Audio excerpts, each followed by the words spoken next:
Hey everybody, it's Chanchai. I'm gonna double check and make sure that the Kai League is happening today, but I believe it is. So I hope everyone's been doing really well. Yesterday we had the Virtua Fighter tournament at CEO, and it was an amazing tournament. Really, really good matches, exciting matches. Congratulations to Gentleman Thief on winning it. Congratulations to Shidosha for getting second place. Awesome performance there. He played so great, and he also earned the Virtua Fighter Open Championship spot, so he will be going to Japan next year. And then also, congratulations to Rare Entity, who we see a lot in the AKAI leagues, and really, really earned his stripes there. I mean, he's always been so strong, so I'm really glad that he was able to go to the tournament, get a really good medal out of it. And there's also many other players who had amazing runs, like XTN and Solari. Um, I'm just really excited for everyone, and I think No Motion's own Kotetsu must be so happy for getting top 8 at CEO as well. So, just awesome performance, you guys. Awesome tournament. It was really good. Yeah, that said, let's see how our morning is looking. And so, first off, I'm going to check Akai's socials, making sure that, yeah, looks like he definitely has plans for Akai Leagues today.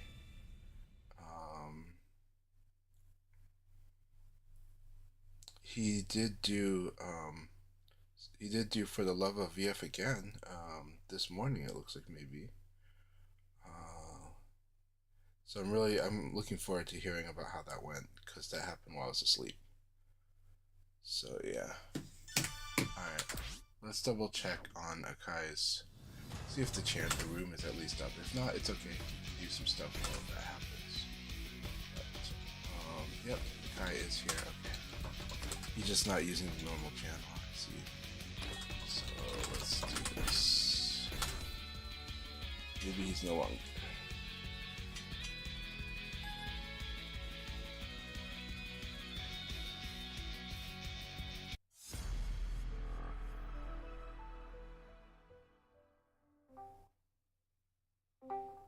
Do that. Okay. You are in the room. Okay. Just join the room. Let me fix the audio. They can't hear you yet on my side, so let me fix that. Okay. So you might have already said it on your stream. I'm just waking up here. How did For the Love of VF Asian Edition 3? I think we got 10 people from 6 different countries, so that's good. Awesome. Yeah, so. Alright, let's see. Let me just finish post-game things updated. But woke up, prepared everything before I went to sleep. I got Sisha, and then woke up at 5 or so in the morning. Got my coffee, fell asleep again. woke up 5 minutes before the start to get up. So. Well, thank you for all of this work you're doing and managing the schedule. It's really appreciated. Yeah, I think I would try also just advertising in different languages. Just to kind of do it kind of with the Europe league session, kind of in different languages. I just got one player from Japan, from India, the Japanese side of the official Discord, Gaigar. So I can see a benefit in doing that. Okay, awesome. Alright, let me go update these stats and then go post them out into Discord servers. Hey Setsuna, good day to you. How's it going, guys? It's going good. Okay. How are you doing? I'm doing good. Can't complain. Awesome. Well, now I think I was able know. to watch the CEO last night, like up to the top 5 or top 6, and then I ate dinner with family, so I only saw the brackets results. I missed the top 4 because I had dinner with family, or I was like getting dinner and going to dinner. But I did enjoy every match that I watched, and I did find out the results. But honestly, it was a very exciting tournament. I'm really proud of how a lot of people fought there. Really, really proud of it. Yeah. So if you haven't watched it yet, I don't want to be spoiled. You want to just mute your mic right now. So I'm just going to say the results. So 1, 2, 3. All right. So again, congratulations to Gentleman Thief. He got triple crown, winning this tournament in CEO, Evo Las Vegas, and Combo Breaker. So that's pretty cool. Because he already qualified for the Virtual Fight Open Championship, second place was the one who got the invitation to the special event, which is Mashman, aka Shadosha. He will get that invitation for the special events. And third place goes to Weird Entity, Blaze player who was the AKAI League's league leader last season. And, there's no more changing names, so now he has to play as Smashman. Mashman, yes. I'll but I did enjoy it, just because I was the one who helped guys tier list the players, so it was fun to see the new blood. I actually enjoy all the matches in which the new blood versus the old guard, and so it was kind of nice to see that happening, and maybe more rivalry will happen more. So it was fun. I enjoy watching what I was able to. Yeah, no, it was a really, really fun tournament. And yeah, congratulations to all of them. I think the one that I was most impressed with is Stay Real Chill. Yeah. He finished 9th, I think, last big event he attended, and so I think he finished 9th again. But he beat a lot of players, strong players, and so I think he is the real deal. In which hopefully he will continue surprising, amazing with his skill. But, I hope so too.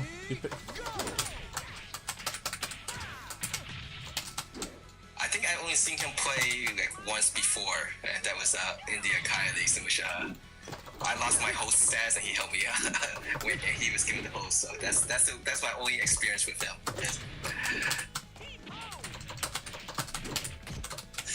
Alright, let's see. 25879. Alright, we got quite a few players in North America named for Discord. Your women's already made also. Forgot to train, eh? 25879. 033652.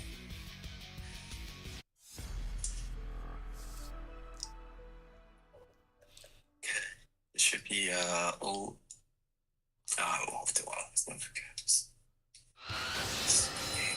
I'll take a moment to give bonus shots to XTN because the matches I watched of XTN were so exciting, especially XTN versus Jacko was pretty insane. I think Jacko might have had nerves at the start of that, but he got past those, and then the match just went really crazy. Okay, I think everything's updated correctly. Alright. Let's transition to the sources.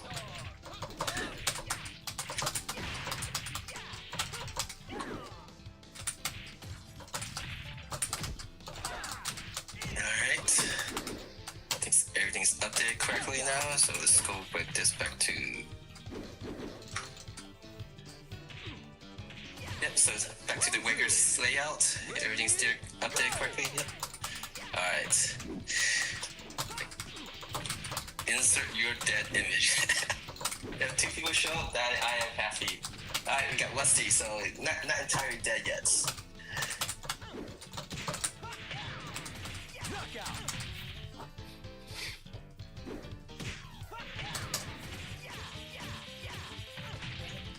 Also, Solari playing amazing as well, and of course, Rare Entity, superb.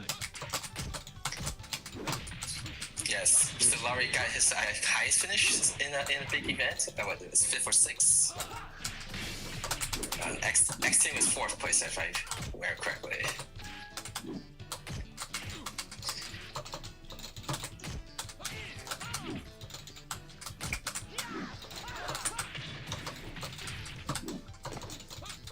And who else wound up the top 8? Top 8 was Chris.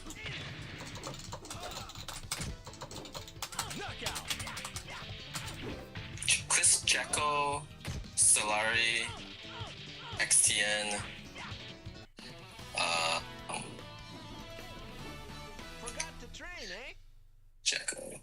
Then we got Shidosha, Weird Entity, Gentleman Thief, and Kotetsu, from No Motion, the No Motion duo team. That if you've watched any of the Japanese Challenge Cup series or even events in Japan, he's part of two-man comedy that cosplay in fighting game characters.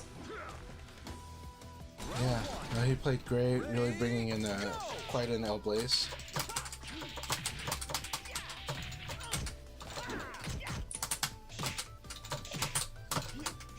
Very good, Legion. Okay, that's done. Let's go post some discords.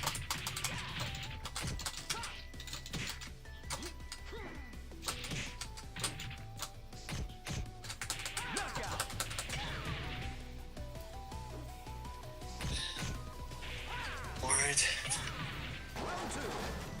Ready, go!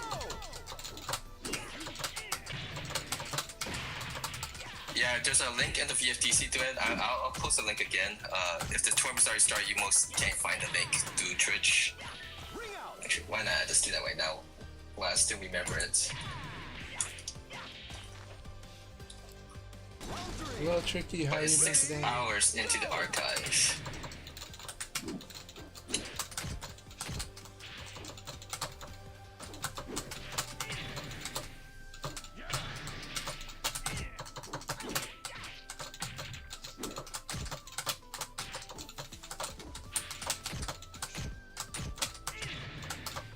Yeah, that's the link to the archive on Justin Wong's Twitch channel. It's the first 6 hours is avatar pools, but then after that is the top 24 for Street Fighter. Okay, that's done. Alright, where's the Discord? Let's post this information. Ready, go!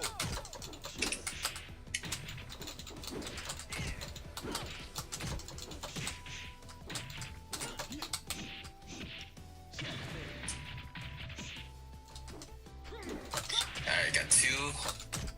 Hey, hiya, how are you?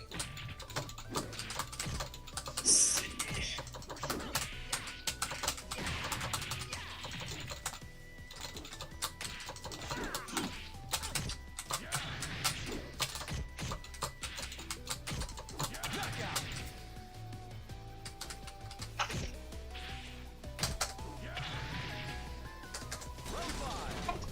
Ready, go!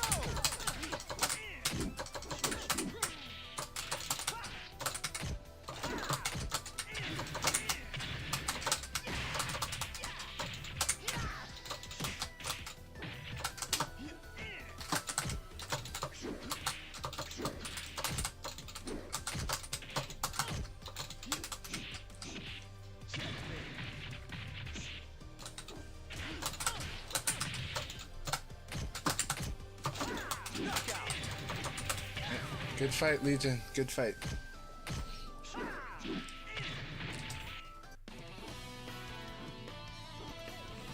I want a serious fight!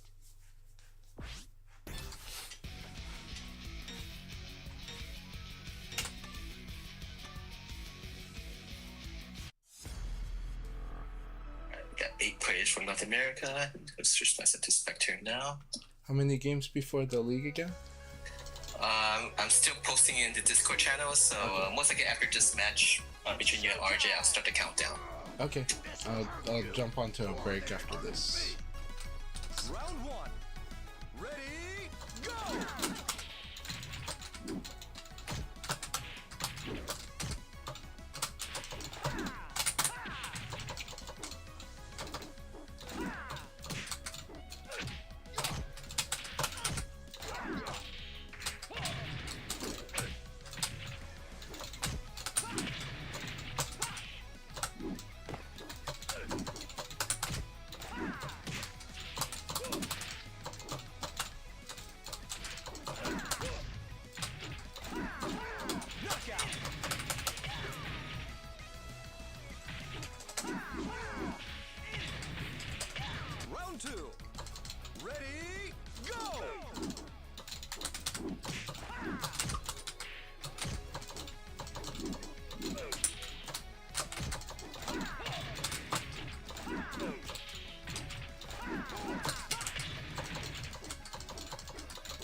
Round 4. Ready, go!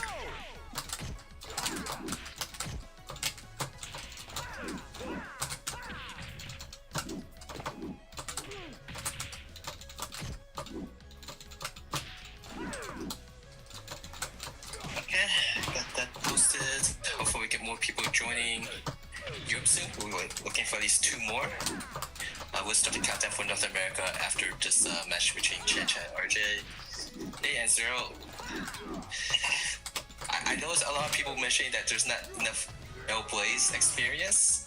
I, for some reason, feel like there's a lot of L-Blaze players. But it's definitely in the league sessions that we host, we have a lot of L-Blaze playing. Yeah, come to There's a lot Kai of Leagues. L-Blaze. Come to Kai Leagues. You will get a lot of L-Blaze training, and it's wonderful.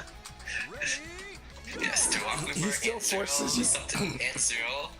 Now, regardless of the experience, you will still have to make, guessing that you might not like, but that's part of the game. But you have lots of wonderful L-Blaze experience in the North America Kai Leagues. And I think even Europe has a decent amount in the Kai Leagues, right?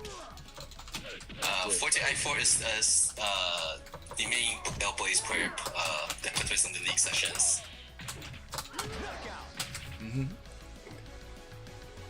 I think Ziza, someone more at the novice level, been playing the novice sessions and also in the open leagues. Sometimes play Blaze. Alright, countdown started for North America. So you guys have plenty of time if you still want to join the room. 5 matches until we begin.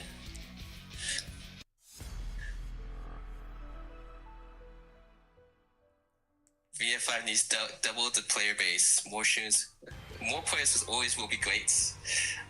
If not enough characters, the old solution is for small scenes is people play multiple characters. Hey, we got Kingo in the Europe room. Welcome. So one more.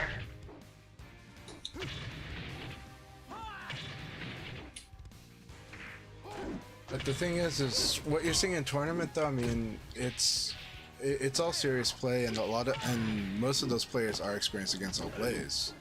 So you don't want to take any credit away from any of the L-Blaze players.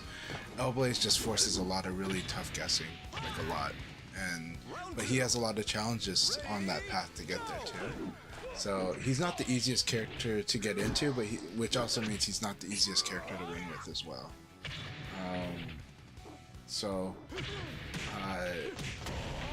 But he is good at making people uncomfortable in this game because you might be in a guess before you realize it.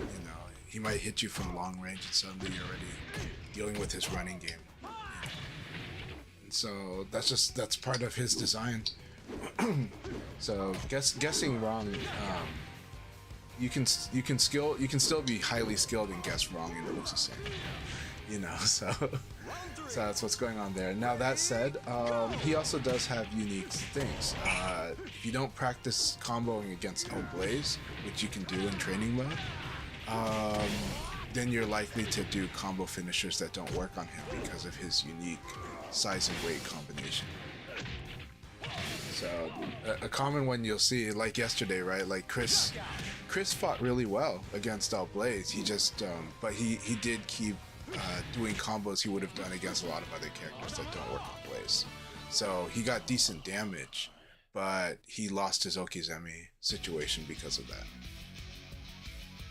So that would be a big case where, Chris's Lao is quite strong, and its Okizeme is actually strong, but because he kept doing combo finishes that don't work on L-Blaze, he lost his Okizeme options. But that was on him, and he could have made the adjustment. The adjustments you can make are that you just change, I'm sure he does know combo finishers that would have worked, but I think in the heat of the match, it just wasn't, dialed in there, so it was less likely to come out.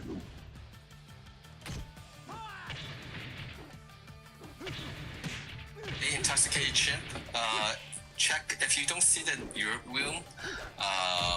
First, make sure that in your game settings that you have crossplay enabled. Second, and once you if you have crossplay enabled, try hitting the refresh button. Oh, you're in the room, so never mind. Alright, great. We now have 1, 2, 3, 4, 5 players. Also, Boxcat. Has Boxcat moved, or the three of the code gods have is kind to you right now? I shouldn't jinx it, but Yeah, don't tempt fate. Don't tempt fate. Satsuna, what happened there? What happened, our friend? I am going to change my music settings. Okay, sounds good. All right, I was worried it was like something else. Okay, good. Go ahead. No. All right. Sometimes you got to find the right audio to vibe with, you know. So. Exactly. yeah. What are you changing music to? VF4 Evo. VF4 Evo. It's a fun one. It's a fun track. Good soundtrack. Alright, since we got 5 people now in the Europe room, we want to start the countdown also for Fidel. 5 matches before we begin, so plan time for people to join. Now to add what I was saying about like Chris fighting against the All Blazes. Now that said, the likely thing that happens with Chris was that Chris wanted to make sure he would get the most damage he could when he did get a combo. So he stuck to his guns and kept doing the combos that would just feel natural to him, at the sacrifice of the Yokozeme if it turned out that the full combo was not going to work on Hellblaze. And that's a fine decision competitively too. It's just more that you just go, okay, so we're just not contesting on Okizeme. Right? But the damage is the most important thing in general. For most players, it's the highest priority. I personally will do will do combos that are not the most damaging, but will give me the best like positioning after or Okizeme. So, especially if I feel like I'm in unknown territory, then I'll try to find the combo quickly that's gonna work on that character, and then try to make up for it with the Okizeme. But that's my approach. That's not everyone's approach. So, yeah. But man, yeah. Anyways, again, the tournaments were awesome. It was fun watching all these different fights and all the players that did make it out there. Speaking of Hellblaze players, we have 2 right now playing against each other, Anzura and Sisha. Yeah. I really like the way both of them play very differently. So I really enjoy the way they've been playing as well. That must be 40 I4, I'm assuming, in the Europe room. This is. They got Dreamcast also.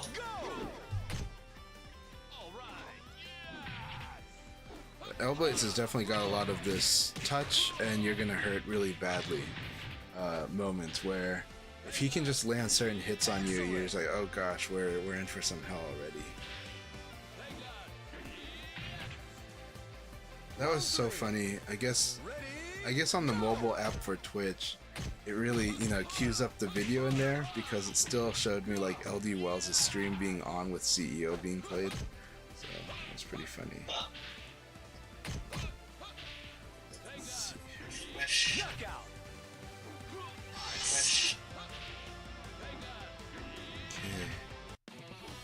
Doesn't need to change. I'm not sure if everyone's asking me this like this now. They have separate out reposts on your posts. I like that. It gives a cleaner look. Now, objectively, what I say about Hellblaze's game, but it does make people. I think it sounds worse than it is, But I typically say that Hellblaze is the character that actually has heat engage in Virtua Fighter, and that is because, like, it's not a hopeless situation, but it is that. But you're forced into a very you should defend. You better guess your defense pretty well once he gets his running game going, But it's just like for that moment. And it gets very scary because when you guess wrong, it can hurt a lot or set up another really big guess situation. And that can feel kind of like a heat engage. That said, he has to make that happen. So he has to know how to hit you with certain stuff. So again, when you're waking up and he does 4-6K, just know that you're going to be in that running game regardless whether he hits you or you guard it. As long as 46K makes contact with you, you're gonna be dealing with the running game.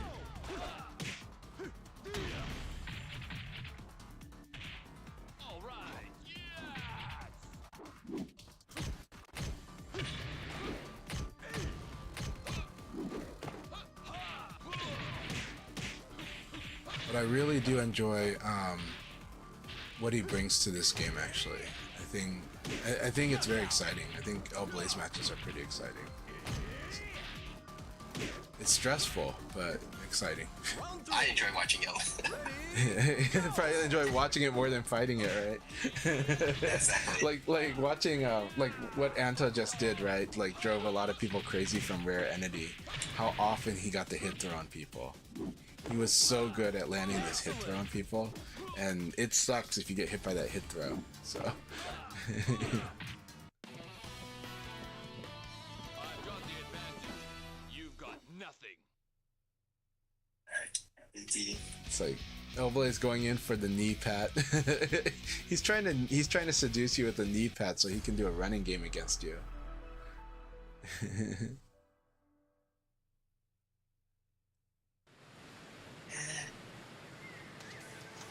That. This is for real. Say your prayers.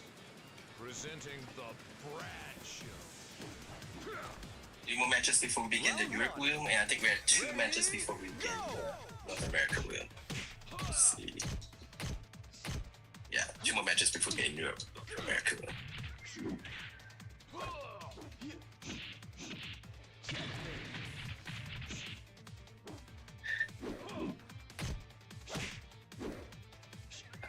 For those who think they're being tough for the league because skill level, my funnest thing as a spectator watching is those who spoil the stronger players. Like even you take 1 round off of them, you could actually spoil the position of where to finish at the end. So do your best to become spoilers.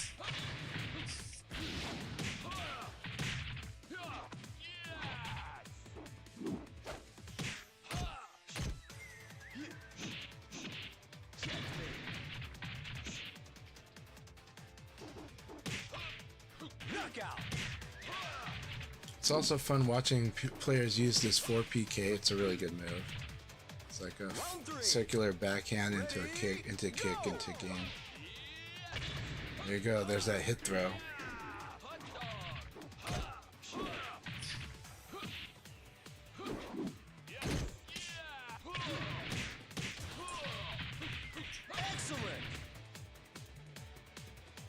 Right, really good battle.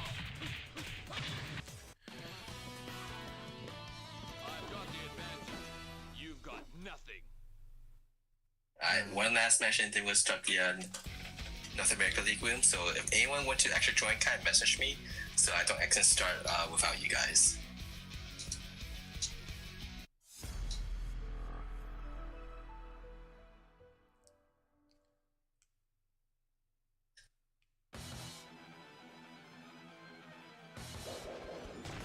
This is for real. Round 1. Ready, go!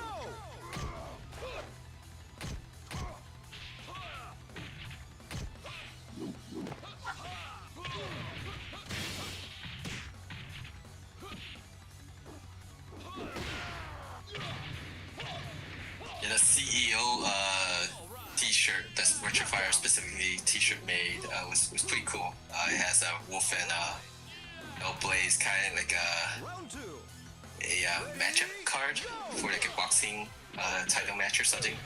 It's pretty neat. Did they give those to the players, or were those? I think we had to purchase it. Okay, that was a really cool shirt. It was a really nice. Yeah, I saw Weird Entity mentioned it, and then I saw him wearing it in the tournament. All right, I'll make sure not to start without you. Then green Siege Sign Boom. Awesome, Kung Fu Hustle joining the fight. Oh yeah. Oh yeah, so just for those to know, I will not be hosting a league session tomorrow. My nephew is actually heading out to college, the first one in the family in that generation to leave home for college. So Awesome. Congratulations to him. Good luck. Don't drop out. Just kidding. what? Add the pressure on them, you know. It's teasing. Asian families at the pressure. I know. Well, a lot of people do find their own path, and I've definitely known friends that most friends, of course, I went to college, saw it through, but I did know people who ended up deciding that their path was different. So that's how life goes. But I definitely nowadays too, cherish it. college is not necessarily the go-to solution anyway. That's kind of like what at least for me growing up in the 90s, it's always like go to college. Right, go to college. you must. That's not necessarily. I don't think that's necessarily is the as big of a. I will just quickly say I challenge anyone who says that college is any person in position that says college is not necessary. It's like, okay, but are your kids allowed to not go to college? Good luck, have fun. I don't have kids, so. Alright, good luck, guys. Have fun.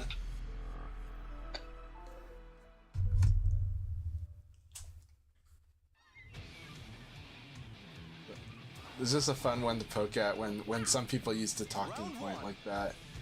When rich people use the talking point, I get extra suspicious. I'm like, okay, but what about your kids? Yep,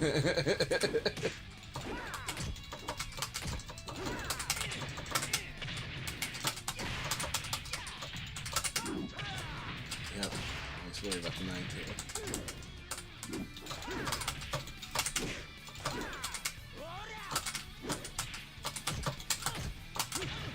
Yep, super dashing. Alright. So, hope you're doing really good, Tricky. Also, hope you're doing really good, Diva. It's so good to see you. I hope you both enjoyed watching CEO as well. I know that a lot of things probably have to change before Tricky's comfortable with CEO, but I am happy with that CEO, the tournament itself, has done quite a bit to kind of, it moved itself to an area that was better. But also, Jabali's done a lot, but at the same time, I know sometimes it's about Florida, and totally understand and respect it in those cases too. But everybody has their own reasons that they can go or not go to an event, and it is always part of the discussion. Alright, here we go.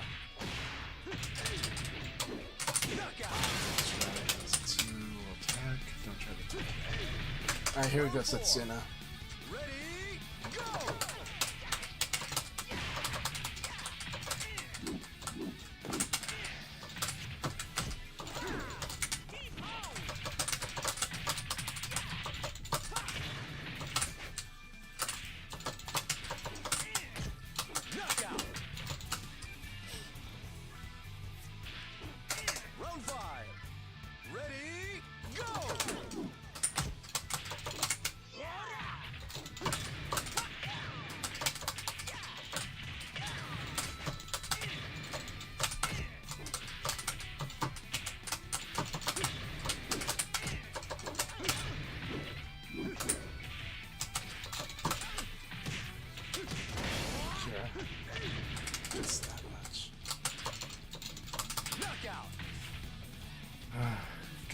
Good game, my friend. That was a lot of fun. Awesome watching. Good game. I thought I'm better.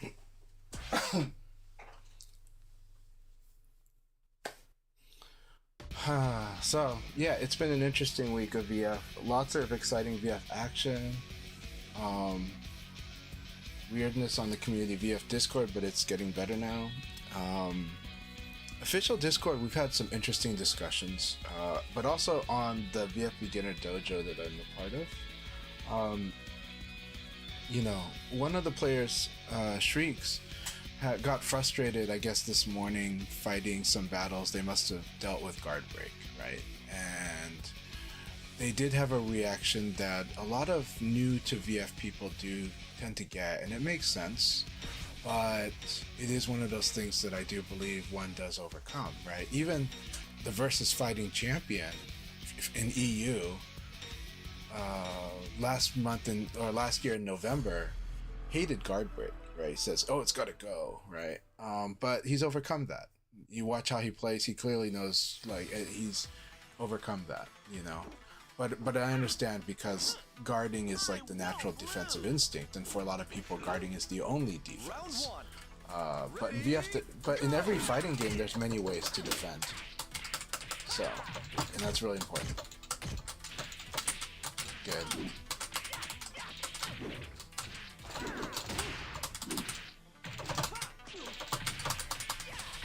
So there's many ways to defend. So you have to just sometimes look at your options, and that can sound exhaustive, but it's really a small practice. It's a small questionnaire you can do when you play, right? Or not when you play, but when you study, just for a moment.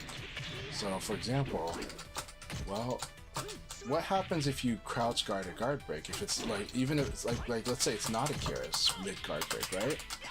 Well, that's actually a pretty good thing to do against a lot of the guard breaks in the game. What happens if you dash? What if you backdash? It's actually very strong against a lot of guard breaks. What happens if you evade? It's really strong against certain guard breaks and less good against others, but it's not bad.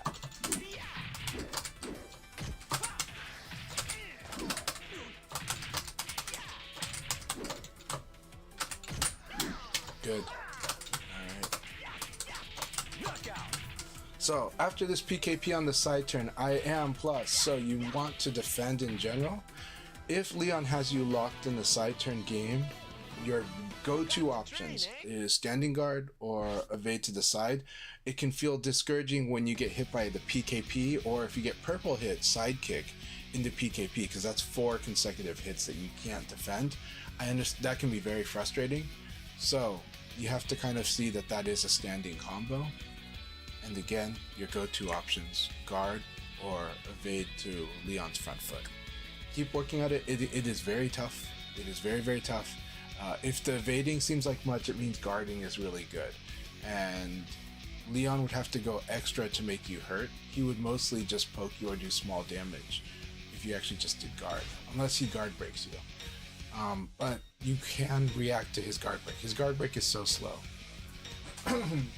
So the thing about Leon's guard break is you can react to that one. It's not as scary as Lao or Akira, who have a really fast guard break and it's a guess.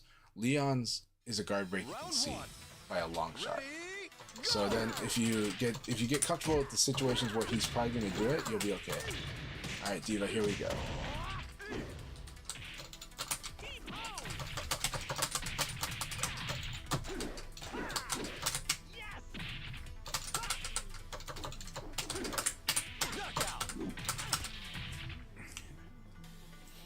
So right now, we're using advantage that's a little harder to see. High jab is one, right? And then we'll use this. And we'll try to give him hard situations.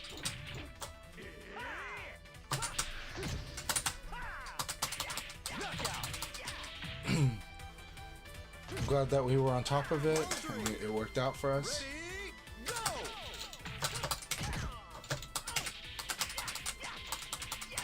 Good game, my friend. Good game. Diva, always a good battle. You know, I threw everything at you. And I used a lot of, like, Leon's 11 frame jab, right? It's a very strong... It is a good tool for Leon to use that against Akira and Taka, right? Because he's going to try to keep his advantage, because he can only win on speed. He can only win on speed or recovery hit. He cannot... But he will not win like the neutral against like Akira and Taka as well. So sometimes using his 11 frame jab will give him a chance to do it.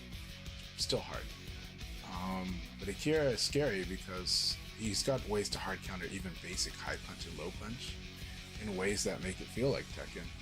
His 4 PKG is a very scary tool. If he catches on to that's what's happening. So that's part of the Akira journey too, is realizing if the opponent is moving away from using the mids. Akira is very good at pushing him back into doing the mids and then dealing with the fight that happens at the mids, the mid attacks. So keep it up, my friend. Keep it up. We're adding more dimensions to your Akira.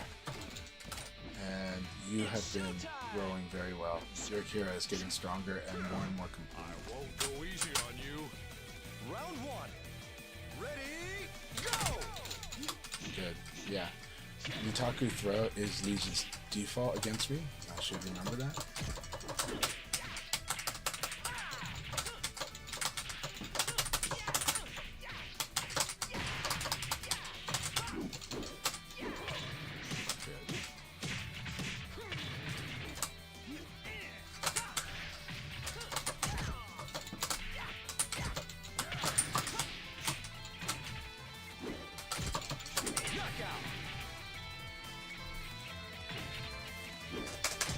So interesting.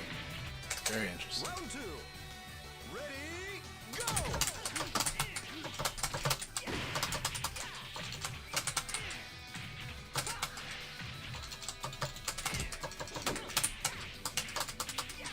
Ring out.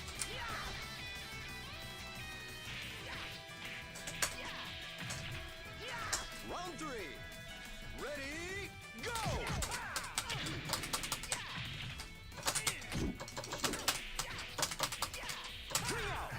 Good game, my friend. Good game. So I was aiming for this ring out to construct a possible ring out win here. I do think Legion gets very scary when I throw hands like a lot. So I'm trying to be careful about how I throw hands. Why did I say interesting around round two? Because I realized how much he was wanting to throw. Not just in the Nitaku situation, but in the mid-range he still wanted to throw in that situation. That said, he's been mixing it all up, right? He has been doing lows and mids and throws, so he's doing all of that pretty well. So I just felt very strong in the mid range against him, though. With how I was feeling his where he was making these good decisions. Where he's winning a lot in the fight against me is he's winning guessing situations a lot. So I was like, okay, let's set up more like whiff punishing type of situation a bit more. So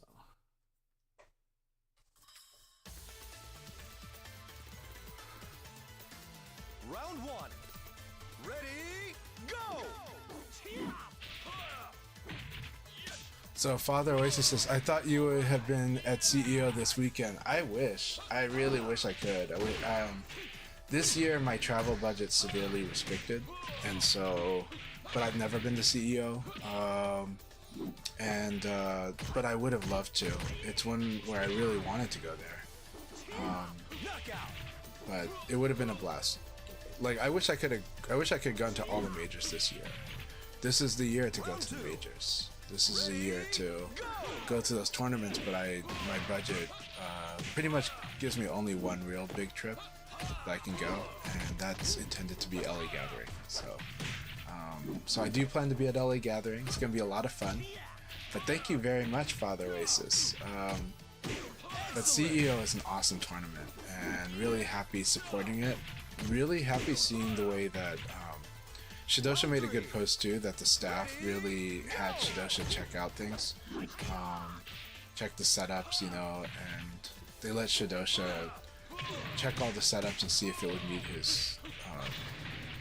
his expectations, and or surpass them actually, so to speak. Because honestly, for me at tournaments, I think there's a real limit to what you can do, but you can definitely try to get the best setups you can. But even then, things eventually happen in a tournament. Now on the first day it's less likely. Well, first day it can be on the setup issues. The second and third days running into overheating issues. And also stream setup issues too. Stream setup will sometimes be a little different speed because it's running through a lot more. There's a lot more going on in the chain. So just on the way to the video signal to your video, there's splitters going to other video. So yeah. But anyhow, yeah, this year the staff looked like they did an awesome job. CEO, like Jabali really seems like he's on top of it. And the players looked like they were having a good time from what I heard. A lot of them were setting up VF sessions around Jabali land, and so I'm hoping they'll have lots and lots of VF casuals today and tomorrow, and I'm sure they will. Subterra, Volcano Shed, I think these guys are all playing more VF. I hope Gentleman Thief is able to do it, but he does play Street Fighter competitively as well. Alright, RJ, here we go.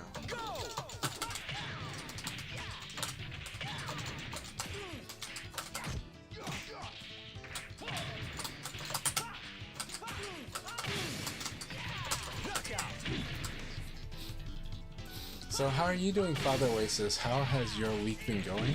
Are you having a good weekend? And have you been playing or watching much VF? I hope you have. No pressure, but you know, whatever works. But again, thank you very much for your support too.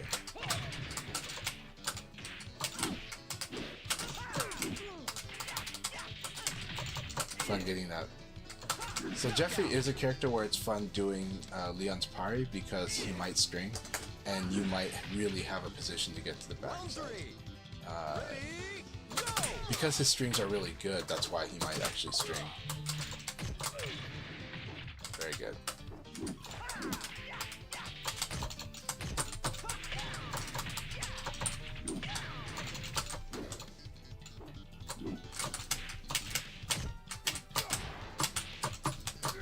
Yeah, I felt it. I was like, man, I'm not in the headspace to fight the games RJ's playing right now. Let's get into that headspace. Round 4. Ready, go!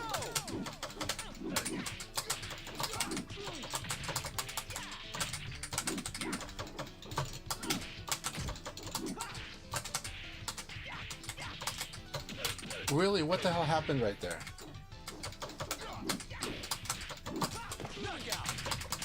The game like the game changed. It might have been a combination of a rollback and performance drop because this frame situation was totally different.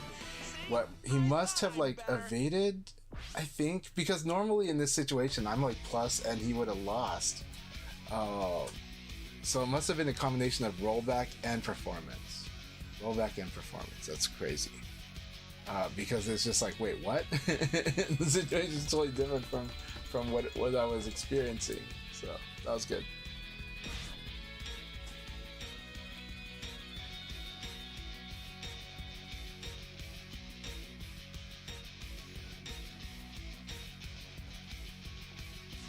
So he actually got to sleep 5 hours last night. Okay, good. Well, thank you very much for watching and supporting all of us, you know. Really appreciate you. Round 1. Ready, go! Very nice.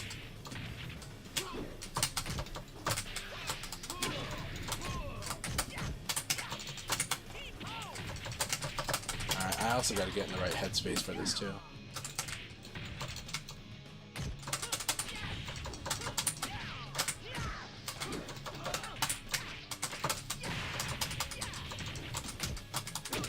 Yeah, there it is.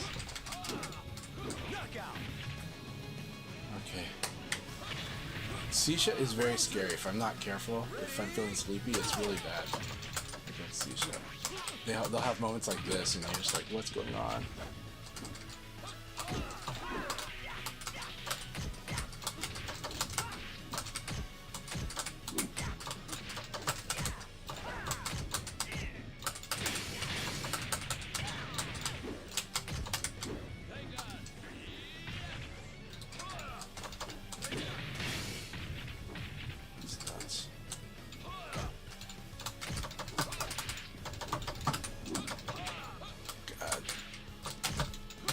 What is going on? I feel like I'm fighting the machine as well, so.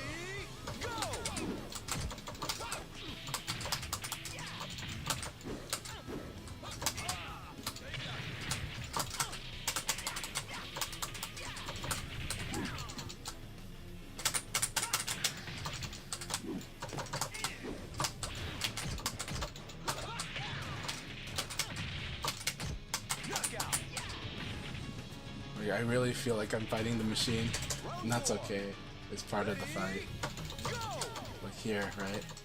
Like we're about to crash out, and it's gonna give the match to him or something. I don't know. We'll see. Yeah, it gave the match to Sisha.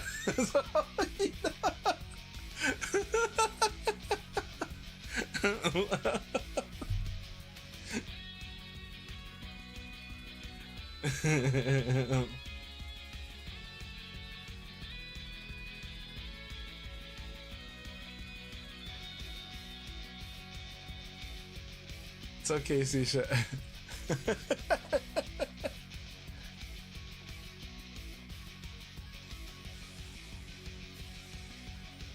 Trying to report it to AKAI, but you know.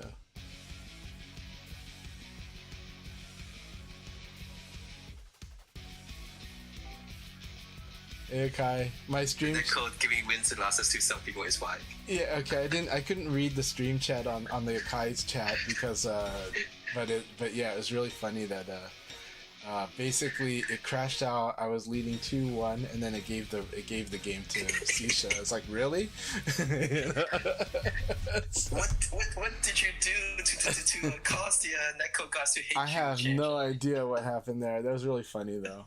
But it's like seriously. Like, yeah. Sisha, let AKAI know if you want to forfeit that game. It's just like... But I don't know how it looks on Sisha's end. It could be such a desync that we don't know what it looks like on Sisha's end. He just pre-wrote, can you give the win to Change, and we got disconnected. Okay. We want so many of these leagues, like, we just take it that these results, all these results have an exclamation mark at times. I think Change is okay with that. Do you have a buy right now, Change? Yeah, I'll take... What's that? Oh, you have a buy right now? No, right now I'm fighting Anto, so... Okay. Round 2. Ready, go!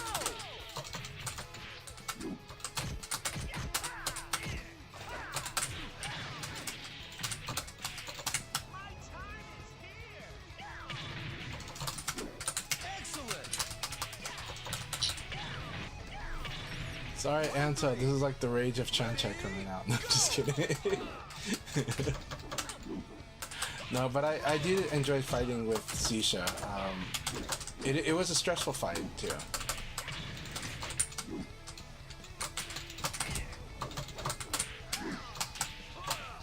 Oh, that was really nice.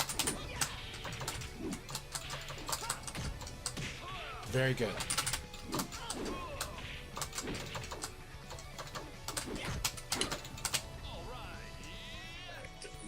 Going to show up soon, so then go put that up. I'll jump off quick. Okay, here we go. Round 4.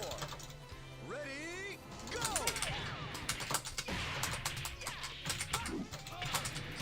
Oh, that's such a nice thing to do right there. Good to know.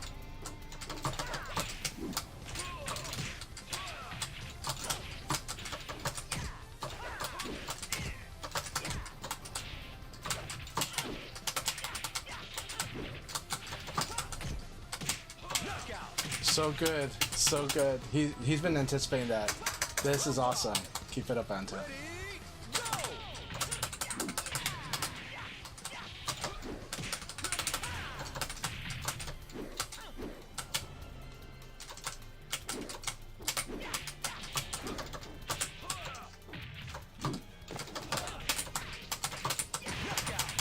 Awesome battle, Anto. That was a really, really good battle.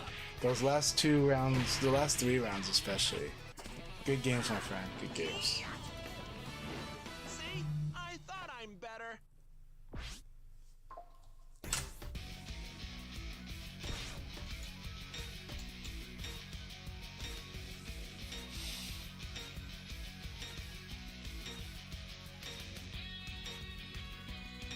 I definitely want to come over and play some VF over in New York. VF is where...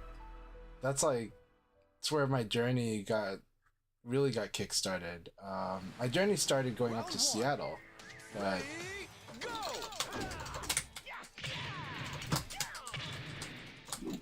But I also went to New York like right away after that. When I went to Seattle, I'd already planned to go to New York. Alright, here we go. Servo's destroying me here. Good. Knockout. Very good. Round 2. Ready, go!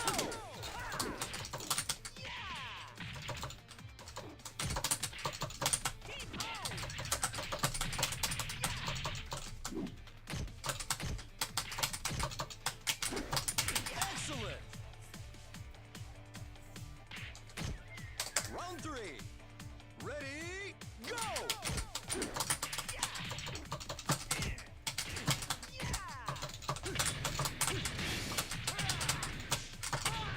That's so cool.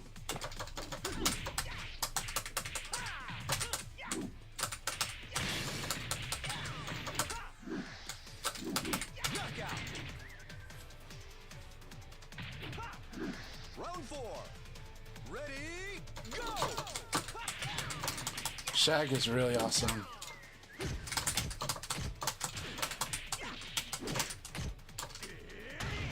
So good.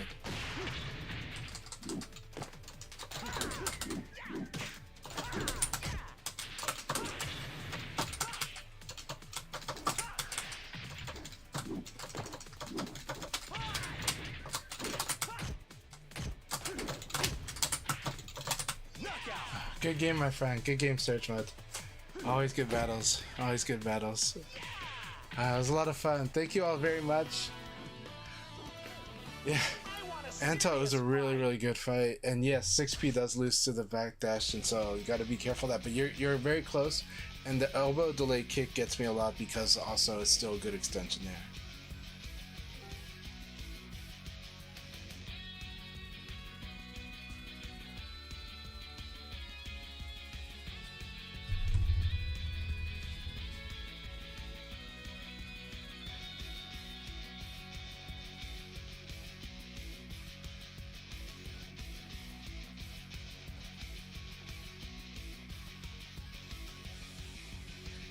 Alright, looks like we got some people joining the North America room. Oh, your room. Is this the last round? Or you just finished your last match already? I did finish my last match, yeah. So, unofficially Yeah, it looks like it's 8-0. So, it's unofficially 8-0, but yeah. Let's see here.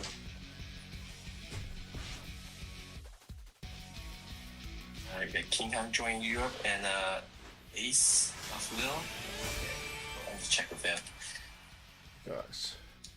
Alright, first, congratulations, Cessna for Chan Chai for getting first place. Thank you. And I do get a screenshot. And Cessna gets second, and Ant0 gets third. Thank you guys for playing. If you guys can play in second league, have to stay in.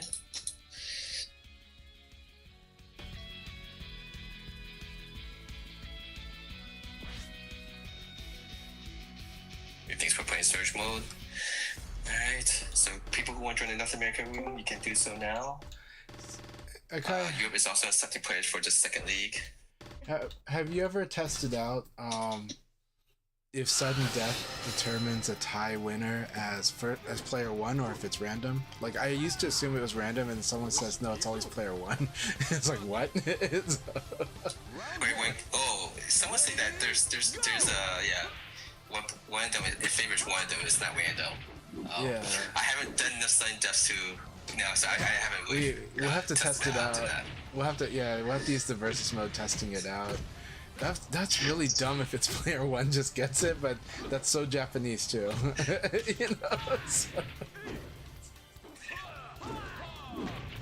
The odds are quite weird though, like, for that to happen. Yeah, it's really, well, it is really hard it's so rare. It's so rare for sudden death to happen that, we have incidences like last year at LA Gathering. So, where like last year in the singles tournament, Yellowtail versus Dandy J, and they got into a sudden death. But Yellowtail, despite how long he's been playing VF since VF4, or since VF4 Evolution, I think, but he had never seen a sudden death before, ever. That was the first time he ever experienced it. And the thing is supposedly, according to him, and you guys, I would love the chat to chime in, so please chat, chime in on this one. Soul Calibur, he says in Soul Calibur there's a weird way that they handle like that they handle draw finishes, that they actually require like the tournament like the TO to come check the situation and make a judgment, which sounds weird to me, but he says it's something along those lines. So because of that, when Dandy J and him got into sudden death, he just stood there waiting for a ref to come, and then Dandy J is like, what the hell is going on?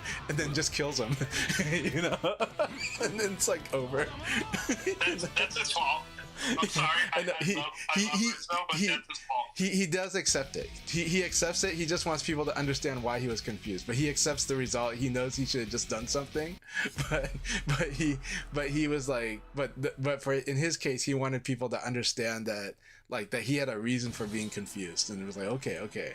Though I got in a fight with him over it because it sounded like he was being defensive. It's like, yes, but only in the sense that he wanted to be understood. So it's like, okay, you know. So. Shame on you, Renzo. I don't understand your reasoning. Shame on you. If you see the character move, you fight. You know, I was just like, when in doubt, just kill. You know what I mean? So. Press the button, man. So, but I need to see if the chat has said anything, because I really want to know what is this special case in Soul Calibur, what is that? Because I need to understand, because I still don't understand it. Yeah. There's no understanding him. I know. He's gonna accept it. All right. You're really trying to bait him to jump in and chat. No, I am. Yes. Yeah, that was a funny incident. Oh my gosh, I got kicked from the room. Did anyone else get kicked from the room? Looks like a mass kick. Well, I got a mass disconnect, so... Well, I'll wait for a new room. Yeah, we'll wait for the reboot. Alright. Let me first... for those playing in the... for those who want to know, these weekend Open League sessions I host requires a wired connection. For her sessions I host... a mass disconnect. Only MF Diva and Kung Fu Hustle is playing right now. The battle or just cost everyone blow everyone out of the room. It blew up. Are you gonna make a new room? Yeah, I'm gonna make a new room. So MF Diva and Kung Fu Hustle. All right, let me. Sorry guys, we're going to look at there's matches that I am, so I'm just again apologies, but the Open League sessions here is for wired connected right now.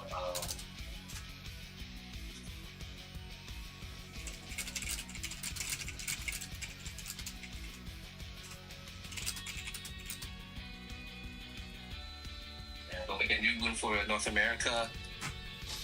The span room. We joke too much about VF Netco, so they just destroy the room on us. Okay. May the VF Netco, I apologize to you guys. Please let's have this a stable room. Room 57350 for North America. It's like a new arc called Virtua Fighters: The Odyssey. You know? Defying the netcods. The very first time I was being very sincere talking to Sesuna about the room issues, and right after I finished talking about it, caused an entire mass disconnect from the room. And it seems very well timed whenever the netcode wants to just make issues with us. I just watched the Odyssey not long ago, so now I'm all thinking about the laws of Zeus. How was the Odyssey? I thought it was great. Pretty good. I really enjoyed it personally, so yeah. But my son was terrified. Was it scary, or just for young people might be scary? It's cinematically scary. I mean, like tension building, noise, Nolan's sound audio design. Yeah, like in the theater, it was really loud, and so my son, if he's getting scared, he's closing his eyes and shutting his ears, and he can still hear whatever because it's freaking loud. So you know, And there are some scenes that, you know, kind of like, they're probably more scary in the imagination than if you actually watched it, but with the noise he was hearing, it was like terrifying him, you know. So, yeah. I will say, I'll be honest with you guys, I bought the book again because I've read it. I read it so long ago. Yeah. I just want to read it again. It made me want to read it again. There's many good translations. Can someone tell me who the level 40 L Blaze player name is in the Europe room? It's censored on my screen because it's PlayStation 5. It happens, dude. I have so many players from South America that I can't read their names because they're offensive to PlayStation. Offensive. Okay. Rushdown Turtle's trying to join. Sorry. I just created noise. But Rushdown Turtle says he's going to try to join the league, so I'm just giving you a heads up on that. So. I said I posted the new information on Discord, so I have plenty of time. Round one. Ready, go! What's the code for the Doral Clean Room? 2026? 2026, the date, yeah, this year. Cry and the Family Stone, thank you for that information, Westy. What did Cry change his name to that makes them censored? What's the name? It's Cry, Krye. I don't know. I have no idea. Something PlayStation has against family. I'm not sure. Sorry, I'm really testing fate with complaining about big companies' policies or that code. We hope Rushdown Turtle enjoys his stay at the J6 Soapland, you know. So the cleansing room. Doral Soapland. Yeah, the Doral Soapland. Well, she looks like she'd be slippery, though. Yeah. Well, you know, she might be able to change shape, you know. You're like, what is it? Who is it you desire? It would be funny if somebody changed the hit sounds or the block sounds to be something slippery in Yeah. What's the normal mode? The other one is massive. Oh, okay. Rapid? Rapid mode. Yeah. Yeah, rapid should be slippery, and then massive, because she has texture, you would have the normal sound. Yeah. Yeah, she's ready to show you the real rapid mode and the real massive mode. Sorry. Sorry, AKAI. We're just, harming AKAI's innocent ears here. I'm sorry. I completely tone both you guys out while I'm posting things. So, I have to re-listen to the stream to find out. Or maybe I should not listen to the stream. Nah, we're just joking. We're just, it's just innuendo talk, so. Alright, we're gonna start the countdown now for North America. I'm gonna go get some water. I will be right back. 5 matches before begin. Oh, it's not it. Yeah, fix it up. Ready, go! We're in intermission now for both North America and Europe. I am running a little slow because we had a mass disconnect and so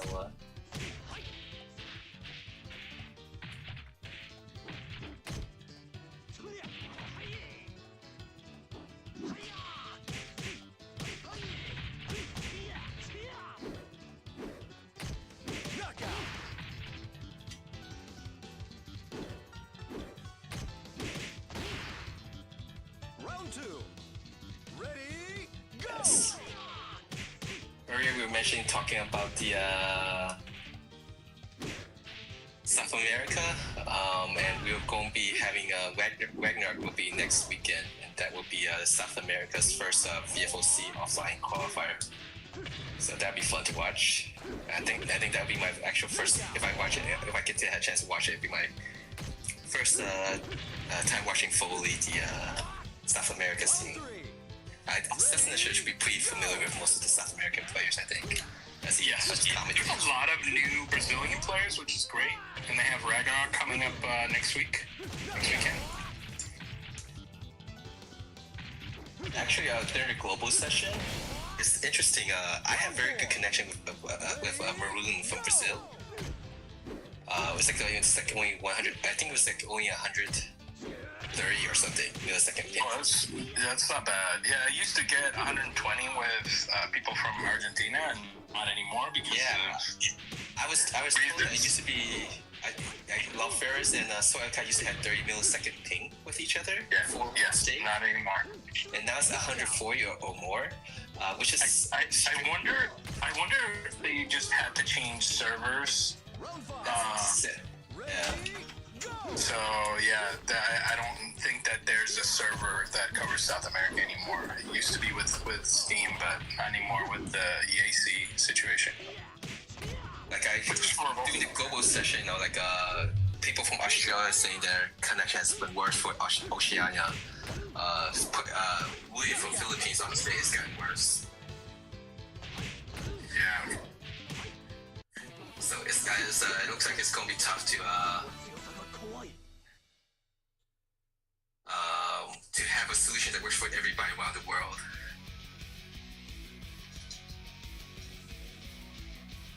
Alright, welcome to Skip. We got quite a few people joining the North America room now after the mass disconnect. So hopefully all the bad juju will be over with. Hey Tronny.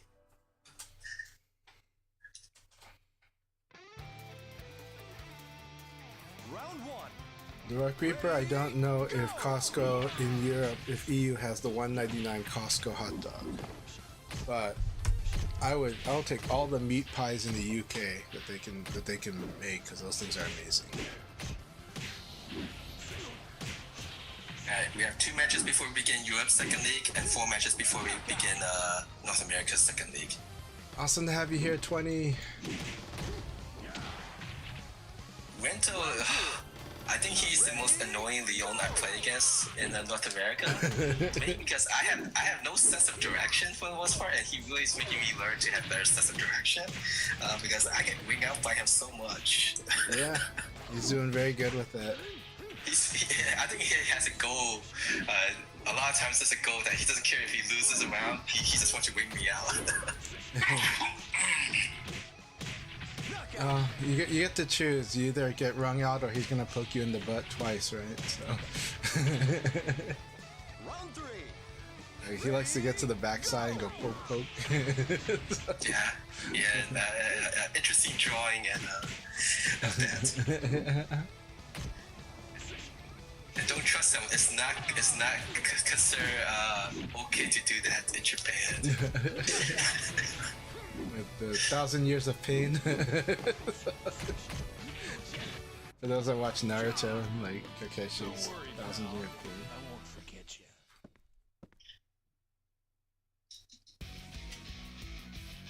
Alright, 3 more matches before we begin North America's league. And 1 more match before we begin Europe league. Alright, we got 11 players in Europe. 11 players in Europe, 12 players in North America. It's nice size of both. Yeah, I know people say like larger roots is more unstable, but it's somewhat random because we have I ran since world stage like some 15 to 16 player leagues in which no one disconnected no one. I really am testing fake. So it's bizarre.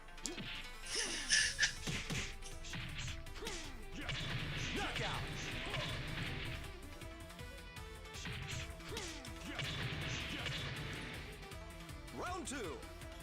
Ready, go!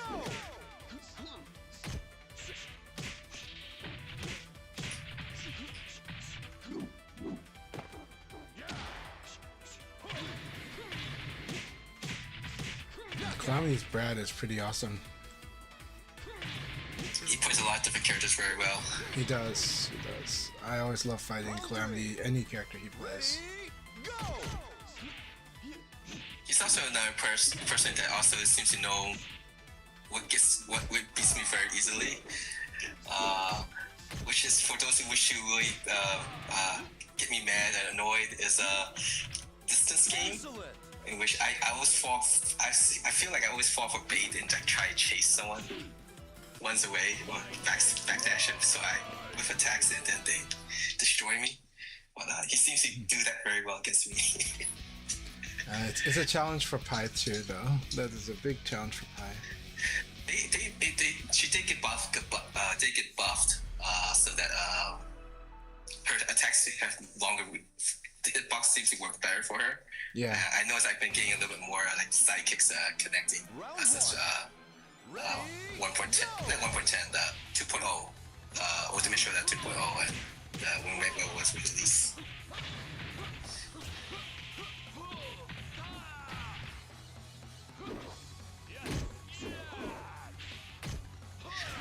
Excellent. Alright, we're gonna begin work now. Feels like that's have fun.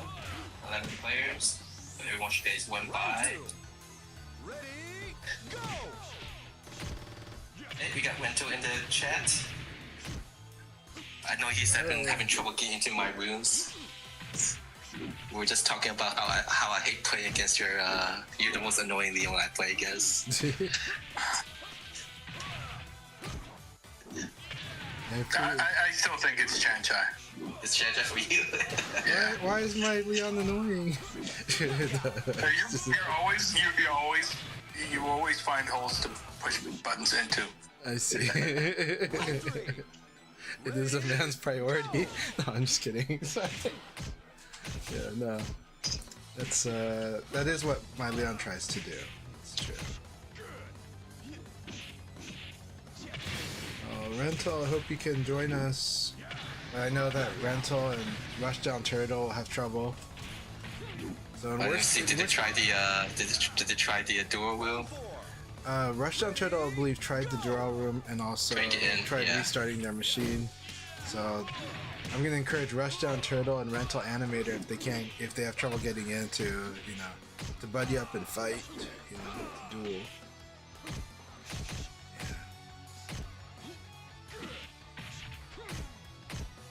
Yeah, like I think last time we have a lot of players in the North America when some people can't get in. When you miss wing outs, let me know. I just think we're at a density where it looks like at around 14 people, there's gonna be 2 that have real trouble connecting with someone in the room. Yeah, we actually had that happen where quite a few people had trouble getting in, and then some people miss out. So the dual room just acted like an impromptu waiting space for people to play. So we got actually 4 or 5 players in the dual room to play while waiting for the next league. So that's always an option for those who are having trouble finding matches. Something we do during the dojo sessions is that if a crash out happens or some people are having trouble getting in, I've encouraged them to just go ahead and use the chat to coordinate and get another room going if they feel they have to do that and do their own league mode. So sometimes and that's because we just want to make sure everyone's having a good time and that the more they're fixed on that they're getting to play as opposed to that feeling like that they're not even fear of missing out, feel of being denied, feel of being kicked out.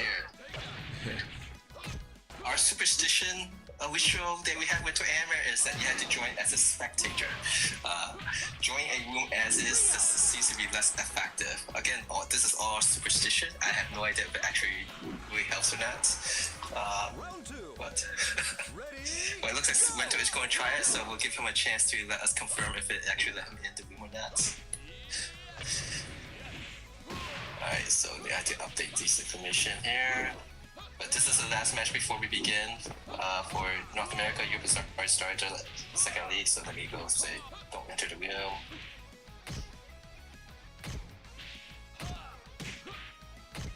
Let's see.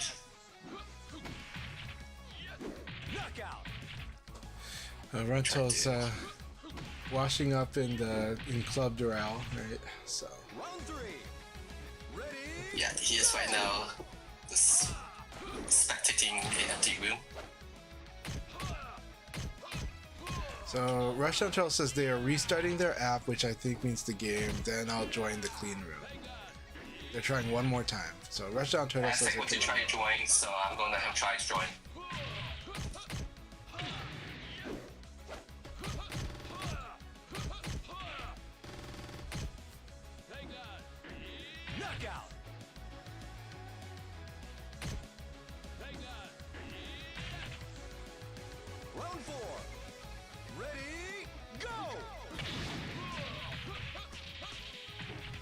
So let's see if Wento can get in, and Akai's tech is saying he will actually try to get in, so let me give them time. So we might give one more match before we start the North America League.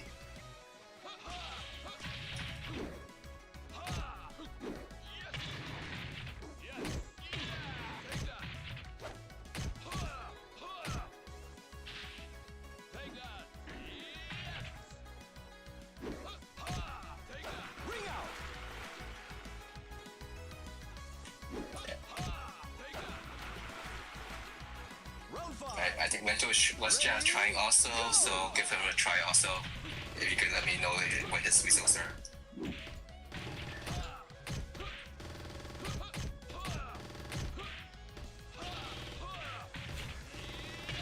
It looks like Rushdown Turtle wasn't able to get in here. So Okay. sorry, RDT. Well, Wento, you want to play in the dual room, you can. It's this bizarre that some rooms you can't get in, some can. Well, thanks for trying, Wento.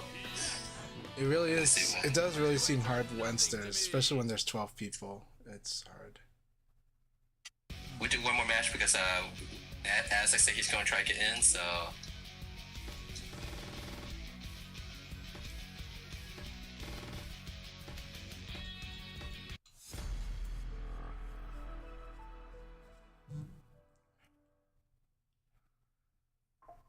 But if you guys end up deciding you guys want to fight it out in the Doral room, I think AKAI can actually stream those battles too if you want. Yeah, if Watchdown went to it, I'm just curious if you guys can actually play in the dual room.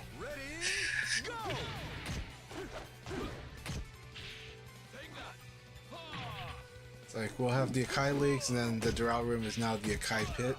So but it is frustrating. I'm sorry, you guys.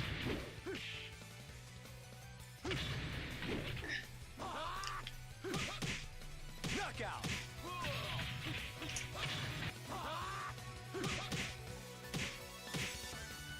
Round 2. Ready, go!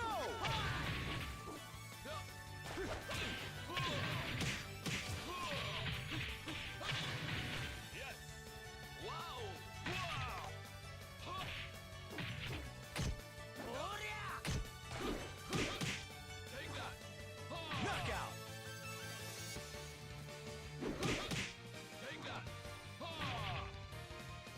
Round 3. Ready, go! That was a beautiful duck and punish Reaper. Alright, Aztec got in? I think Aztec got in. The guy in also. Looks like. Knockout. Yep, Aztec's in also. We're gonna begin now, guys. Alright, good luck, have fun, everyone. Good luck, guys. So, two scoops. What I would say is a lot of Akira players are pretty single-minded about the throws they do. There are Akira players that are always doing forward throw, and there are Akira players that are always doing back throw. And there's even Akira players that are always doing neutral throw. So, in my experience, a lot of the Akira players are very single-minded about which throws they use. Now, doesn't mean I'm good at escaping, though. It's just what I've observed, though.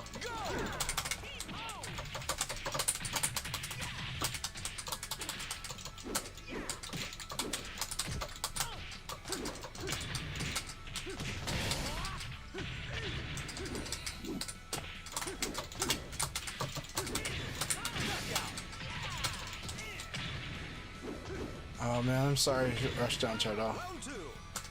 Ready, go!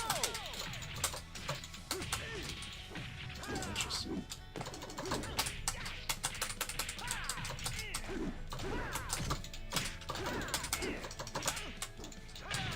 Swing out. Ring out. So like, yeah, so don't even try to delay against Diva, just blow him up. Round 3. Seems to be the Ready, thing. go! Very good.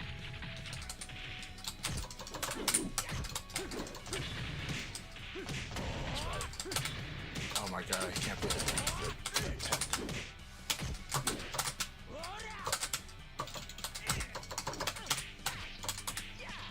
Ring out. Round 4. Ready,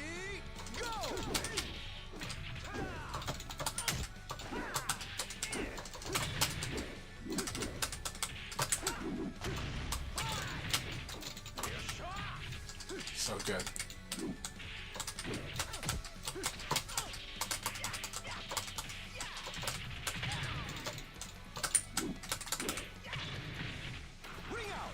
Very good battle. That was intense, Diva. Got crazy there. I think it was a really good round 3. Good games, man.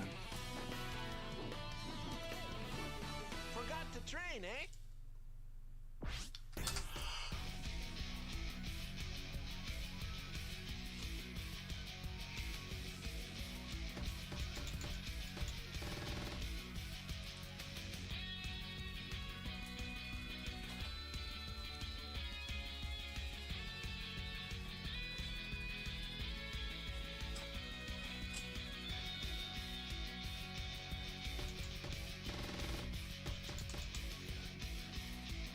No, Aztec. Unfortunately, Aztec was not able to stay in. That's unfortunate. I like fighting Aztec, another player that I've enjoyed their journey in Virtua Fighter as well. So it's really sad that Aztec couldn't stay in the room.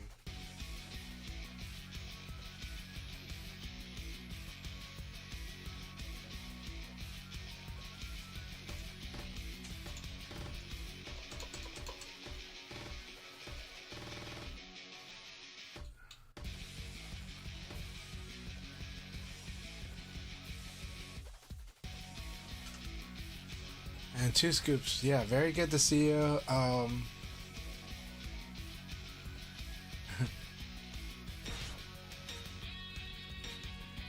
So I think the other interesting thing with the Kira throw game is interesting to try to observe the opponent's pivot points. So when are they going to switch from their favorite throw to the next throw?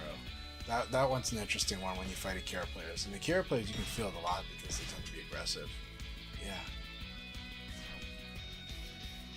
I think we all missed when PKG was quick recovery. I do. Earlier, I just got like I didn't expect my character to wake up and he stood up. I was like, oh crap. So I definitely got that. It goes both ways. One of the problems is sometimes it's happening when we don't want it to happen. And then sometimes it's, like you didn't. It is weird when you don't get the tech roll with the change. That is an interesting one too. So I wonder about that. Round 1. Ready, go!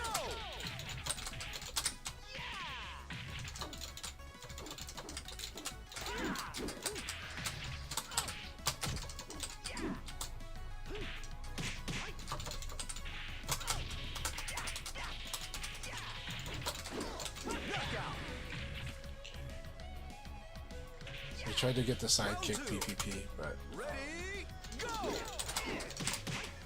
there it is.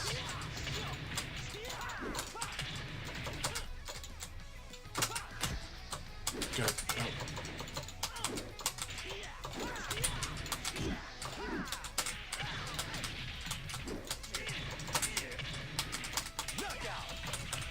Fortunately, I did two-handed punch to beat the Sabaki, and then I did a kick to beat the Sabaki again. Ready, go!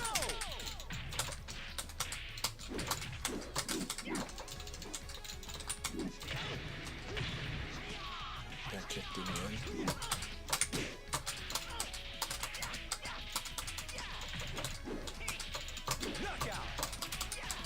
Alright. Thanks for the battle, my friend. We should do some sparring session again soon. I think there are opening choices that I think you can explore different opening options that would have like a higher chance of success or a lower chance of being hit. I think the opening is an area that could be improved quite a bit. Kung Fu Hustle. I feel, but I am also very confident in my ability to win the opening. But that said, there are definite answers to the openings I do. So for example, a really popular one is to just do a full backdash and then punish whatever I do after that. That one works really well against my Leon. Doesn't always, sometimes I can get to you, but if you experiment, you'll start to see where you can punish, and you can use replay takeover to practice that. Lei Fei is actually very good, the full backdash opening. You can also mix that up with backdash evade if you think I'm going to do something like an attack right away. But full backdash and wait is quite strong. Okay, AKAI has restarted the lead. Alright, we have restarted the lead. Okay.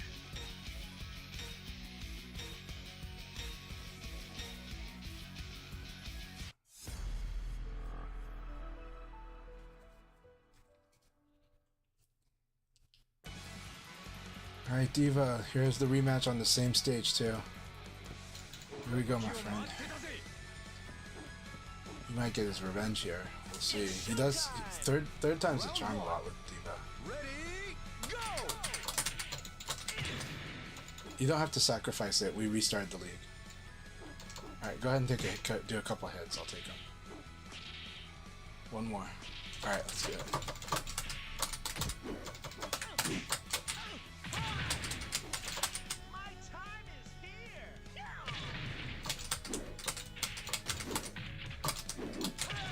The whiff sucked.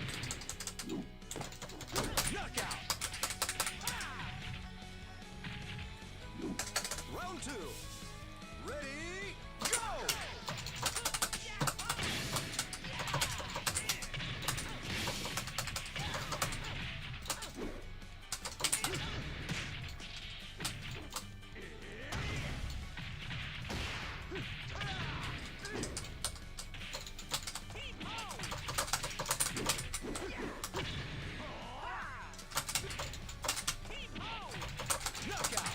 This dashing elbow should win, but you have to you had to buffer it a little better, which is tough. It's a tough buffer. And so technically you were correct in your option.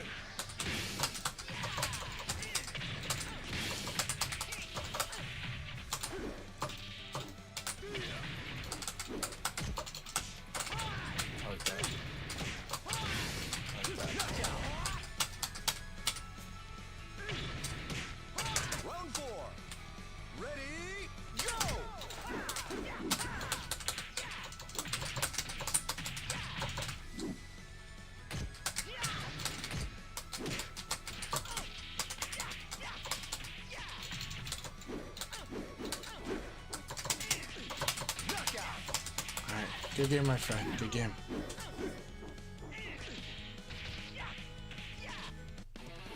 So, I love the LSQ40. And so, I don't personally recommend the Auto V2 mod, but it is a fun mod. It gives it a rubber grommet on the JLF. But I prefer to go full Korean if I'm going to do that. But I do have a JLF Auto V2 mod. I like the LSQ40 a lot. However, I have to give a few things about that. One, I don't play standard LSQ40. My LSQ40 uses an extended shaft that can only be imported from Asia. But that's like my favorite Seimitsu lever. However, the thing about the LSQ40 is that it's the silent version of the LS40. I would recommend the LS40 more than the LSQ40.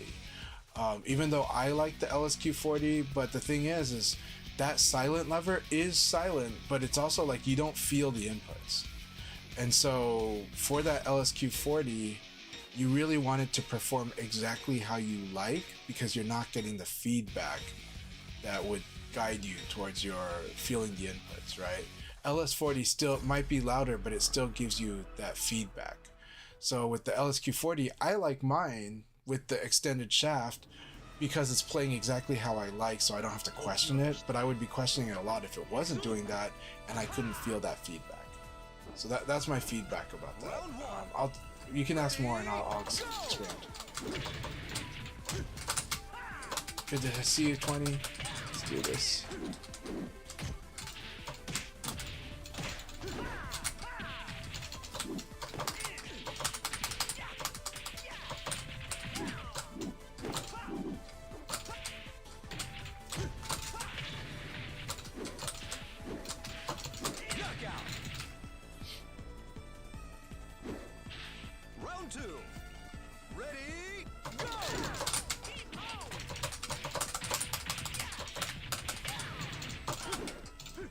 Very good. Nice evade throw.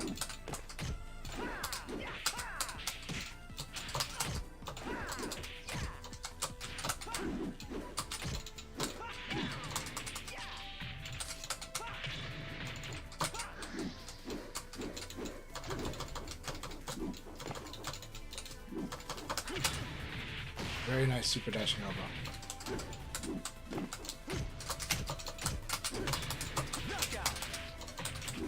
It's not a bad idea, not a bad idea. Round 3. Ready, go!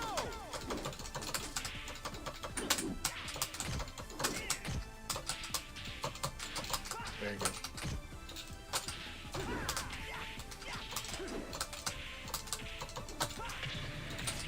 Knockout. Good game, my friend. Good game. That was tense. Those were some tense rounds. Okay, so DJ Syrup says, okay, I'm used to just standard JLS. Would you say the Seimitsu is more similar than the Auto V2 mod? If you're used to standard JLF, Seimitsu is going to be an adjustment. If you've only played JLFs, there will be a break-in period getting used to either the Korean lever or the Seimitsu levers, because they use what we call leaf lever switches. So what's the difference? The micro switches on a Sanwa it's just a pin. So each micro switch has got a pin. So there's 4 pins, right? A pin for each cardinal direction, and you move the actuator through hitting those pins. That's how a JLF works. What about these leaf lever switches? So a micro switch has the pin, but it also has this hinged lever, this metal bar that goes from the corner of one corner of the micro switch, going up and covering the pin, and then going past it. So what happens is that when you have these 4 micro switches in their array, you have this actuation zone that's like a square formed by these leaf lever switches that are each pushing that pin. This might sound weird and you'd want to look at a picture of this, but Seimitsu levers do that. Korean levers do that. Sanwa does not, because Sanwa just has the 4 pins.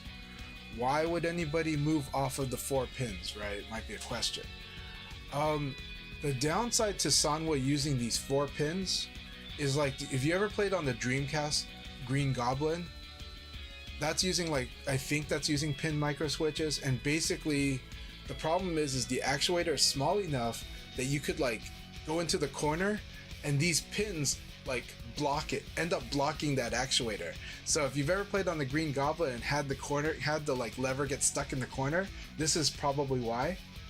Okay, this doesn't happen on Seimitsu or Korean levers, because they're using this it's like a rhombus, not a square, but it's like a rhombus that's formed by these leaf lever actuation switches, right? So it's like the actuator goes in there, and so even when it goes into a corner, it's pushing a lever that's pushing down on the switch. So the benefits to that is you could have smaller actuators, and you can change all the different size actuators and have more specifications on, say, Seimitsu and Korean levers. But in Sanwa, you have this issue where if the actuator is too small, you can trap the pin.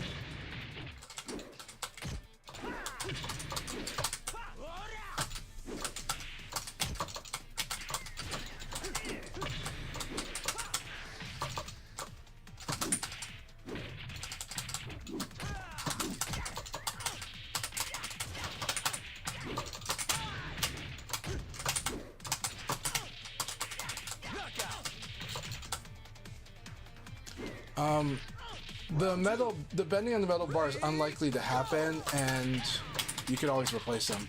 But it's not as big of a deal. But I used to worry about that too. So I get it. I used to worry about that too.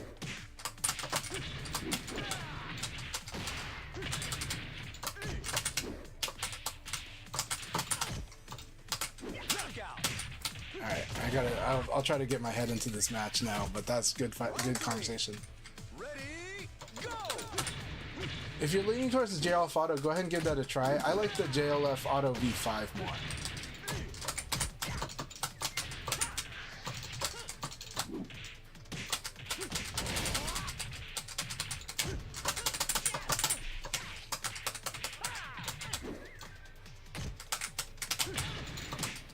I buffered too early.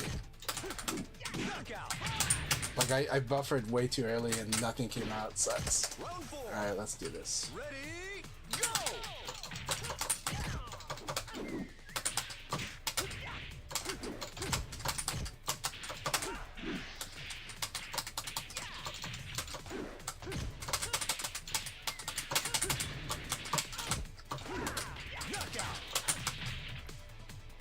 No, no problem at all. I love the conversation. I really like the conversation. Ready, go!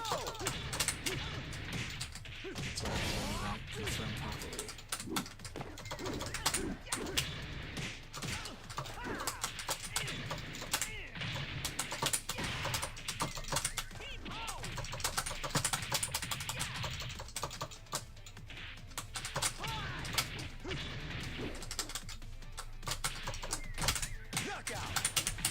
Good game, Setsuna. I like the mashing low punch. It was the right thing to do because I was gonna try to get too clever here. So it was really good. Good game, my friend. Good game. All right, let's catch up here. So yeah, if you're leaning on the JLF Auto, then definitely go with that. And the JLF V2 is fun, and it is moddable. So if you get the V2, definitely get a couple things. One is you can get a set of grommets, of those mini grommets, because it's unique to that. I would definitely get those so that you have more options, more feels, more tensions to work with, because it is fun. I think you'll like it. If you can, it is going to come with 2 extra actuators. 3. It's going to come with 3 actuators. That's good. Those are pretty good. I don't think you can get the spring delete mod anymore, but it's a really good one. So Buttercade, if you look up, I don't know if Buttercade still sells them, but Buttercade has the Auto V2 spring delete. It's a really good mod. It's really, really good. It does replace the pivot of the V2, but it works really good. I actually like it more. So let's see. Let me see on Buttercade if he still has the spring delete. I don't think I see it, but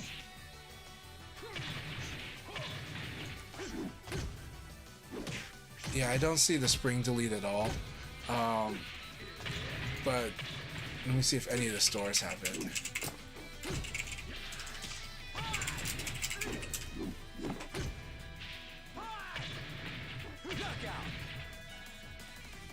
I might have, I probably could find one somewhere in my stock, but it would probably take me a while to find it.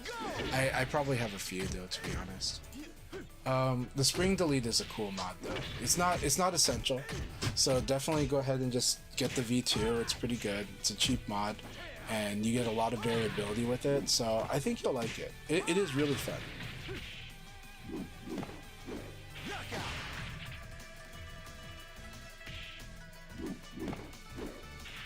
Yeah. I recommend the LS40 more than the LSQ40, but the thing to know about the LS40 though is that the default LS40 is a very small shaft. Like that ball is really close to the base to the base. Like you're not moving that lever very far. I have it on a extended shaft that makes it feel more like a normal Sanwa. But I really like the LSQ40 with the extended shaft. It was I bought it used, but from someone who they didn't realize they had left the extended shaft in, and that's how I came across that. I bought it from a person in Singapore.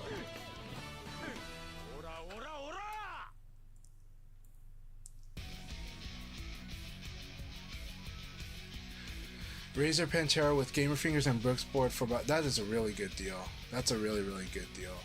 You definitely do want to use something like a Wingman though, so you can use that stick on the PS5 if that was a factor for you. But the Pantera is a very good stick.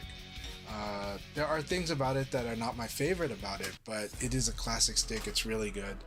And especially for a lot of the Japanese players that were during the Street Fighter 5 era, it's like one of their favorite sticks.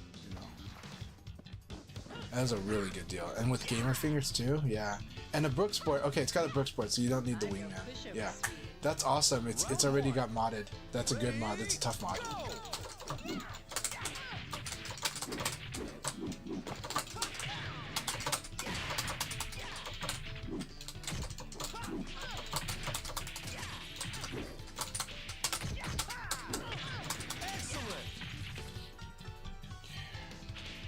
Alright, 2 scoops. Ready, go!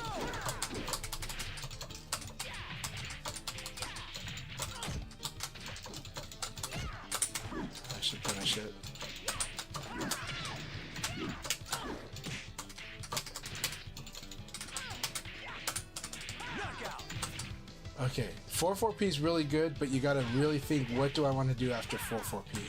So, but if you input it and nothing came out, then I understand. But generally, 4-4P is a really good move, but you gotta know what you want to do after it. Nice, you were going for sweep there.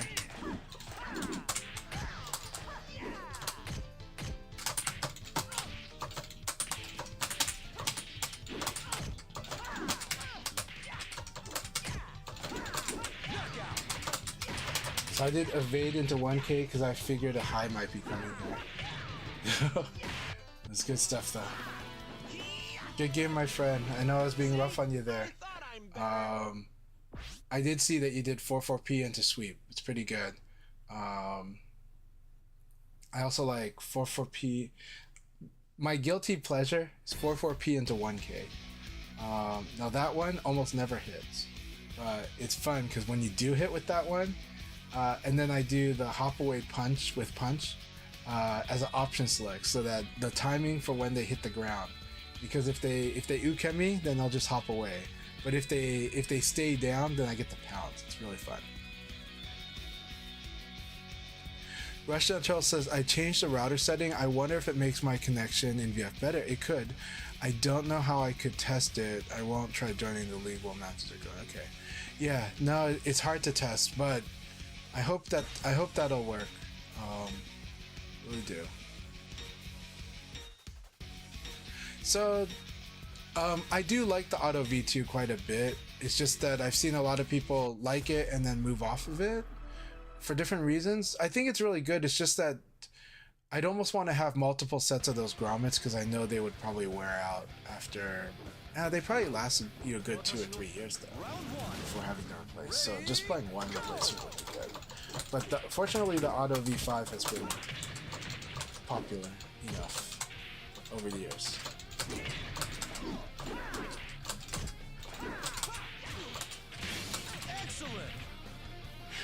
Alright, so we're sidestepping a lot, means that I'm anticipating a lot of attacks.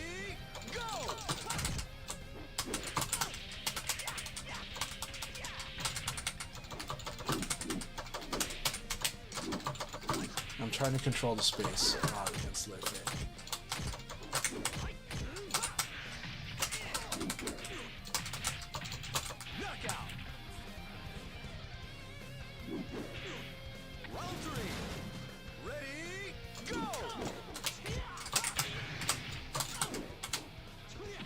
Very good.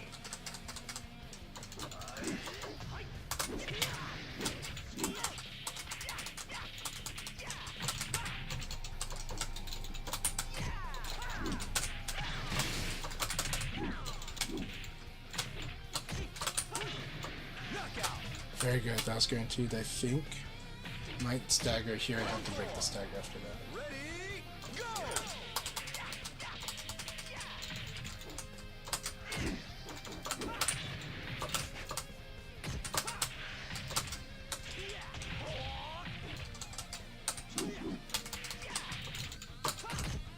Good.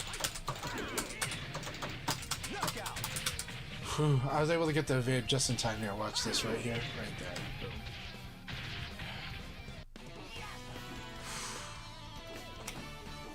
Thank you for the battle, my friend. Thank you for the battle, Compresso.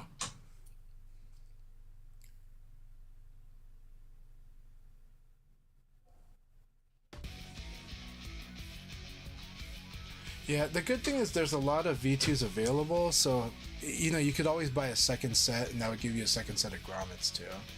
It is, otherwise it's very durable. I just worry about how long the grommets would last, so you'd want like one backup at least. It's a unique feeling, and it's a really cool feeling. So the thing is that it does feel good. It does. I think in my case, I've moved into Korean levers. So because of that, the V2's novelty, it's still a very good lever. In fact, it's a very good VF lever, if I'm being honest. So the V2 is really good for VF. I think it's very good for VF. The V5 though is the ultimate for, like, honestly, JLF with the Auto V5 is still like one of the ultimate levers for Virtua Fighter. There's not many things that are like better than that. A lot of things could be argued. Like, I think my golden lever's better, but it's not for everyone, right? It's tuned for me. But the auto V5 is definitely one of those, like, this general lever is so good for VF. But a lot of people do tune it still on that as well. The V2 is really good. I'll be celebrating tonight. Round one. Ready, go!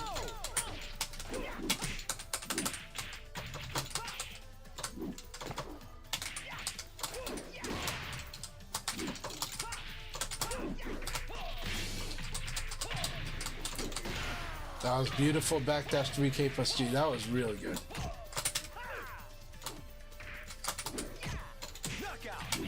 This backdash really surprised me too. That was good. After the 1K, because he did such a long range slow kick.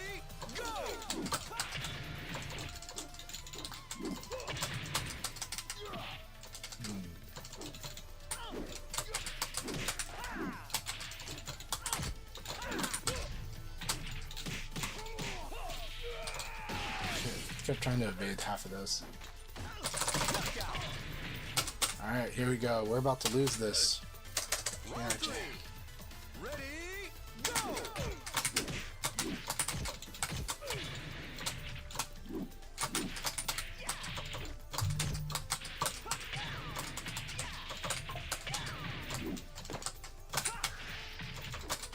Knockout! Round four. Ready, go!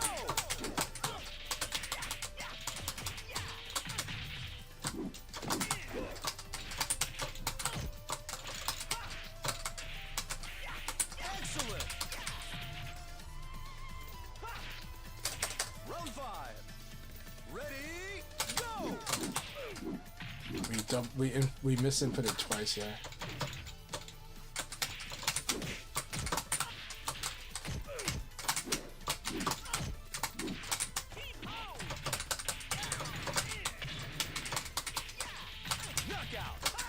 Good game, my friend. Good game. Very good. That was tense. Very tense battle. Good game. See? I thought I'm better.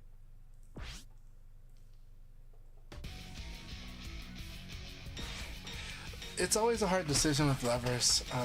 It would be easier if we could just buy them and then return them, you know, and then just try them out, because you really do got to try them out, you know. That said, it's not the hardest hobby to resell, to be honest. A lot of people do resell. You got to be willing to ship and be good at shipping, which is not a hard skill, but not everybody's good at shipping. So if you can do that, then you could cycle through levers a lot in this hobby, minimize the costs on that.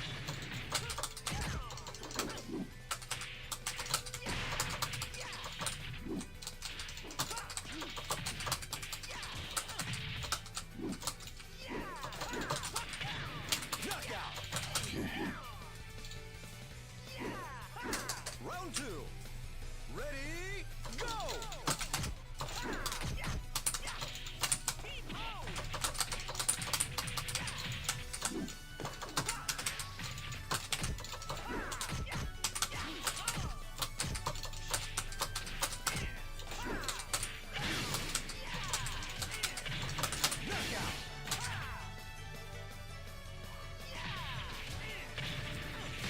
Round three.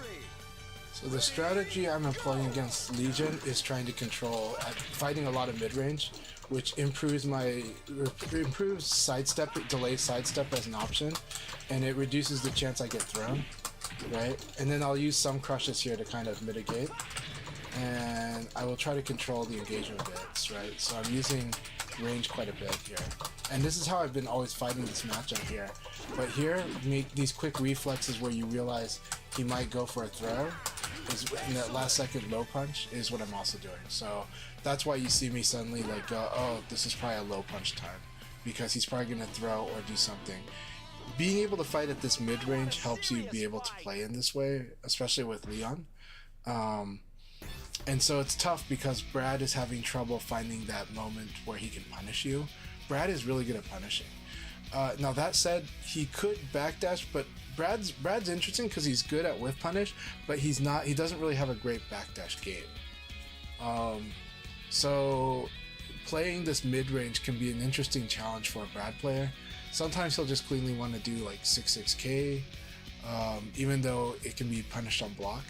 But sometimes I do think the Brad player should definitely test the opponent's ability to guard punish him, to at least a little bit in the beginning, because that will allow him to choose how aggressive will allow him to figure out how aggressive he's allowed to be, and if he can actually force guessing. Because if the opponent doesn't guard punish, Brad can probably force guess a little more, and that would kind of get some stuff off of his back. Because I think the frustrating thing with the Brad is not having the best ways to just force guess, you know. Except he does on defense and in certain flows though.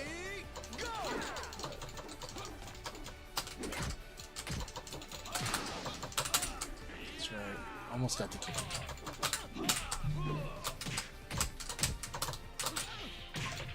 Really hit confirming that, which is good.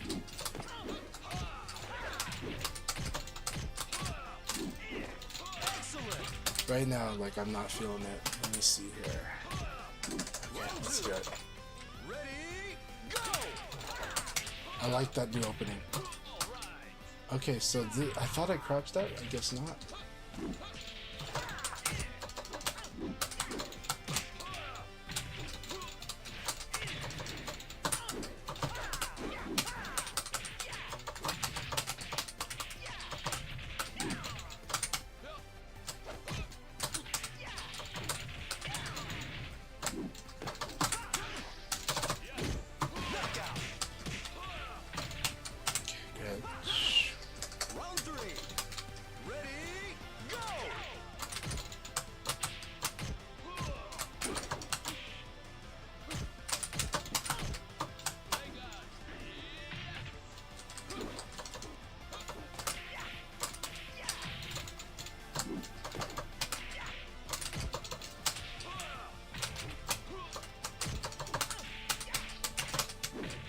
Damn it, I hate when I can't get the bounce. I've had that trouble a lot today. Ah, good game. I still need to react to 6K better. Right now, I react to it defensively every time, but I'm having trouble reacting to it with Abari. It's because it's a delayed Abari too. So, like, if you Abari right away, you're not going to get it. And that's not what I did, but I can see why it's that you got to delay Abari choice. So I got to work on that. So, good game as always, Reaper. Good game. Something I'm still trying to work on that delayed Abari.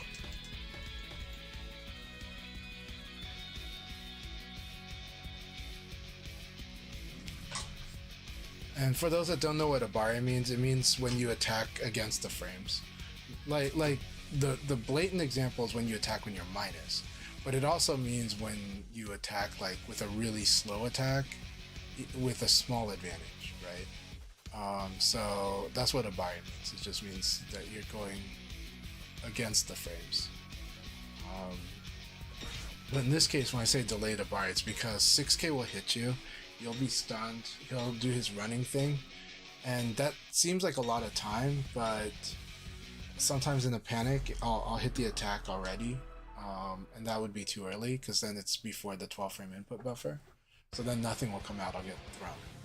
And then, yeah, so I gotta just get used to it, but I'm seeing it better now than before, so we're getting close. We're getting close to making that a natural guessing game. Go!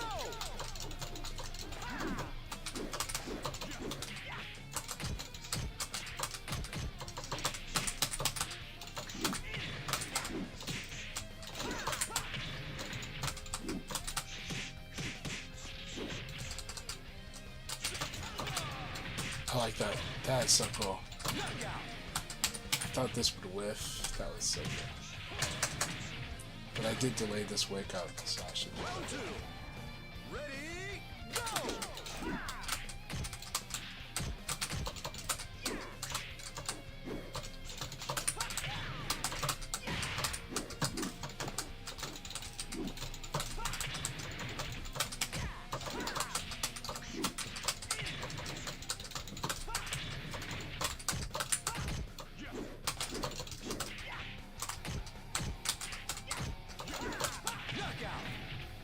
You guys can see what a boxing match Calamity and I are having here.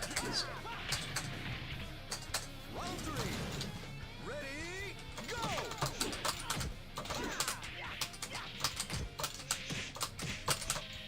So good.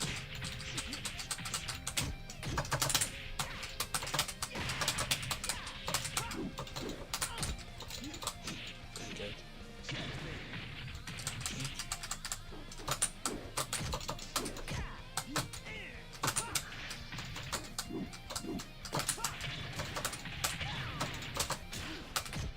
Knockout.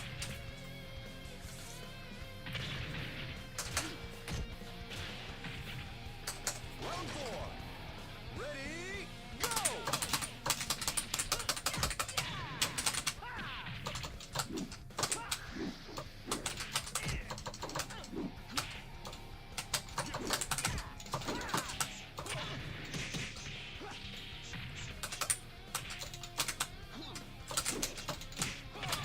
Thought I blocked it. Almost. I thought I blocked that second punch though. I must have ducked it. Yeah. Round 5. Ready, go! Almost got him with the kick.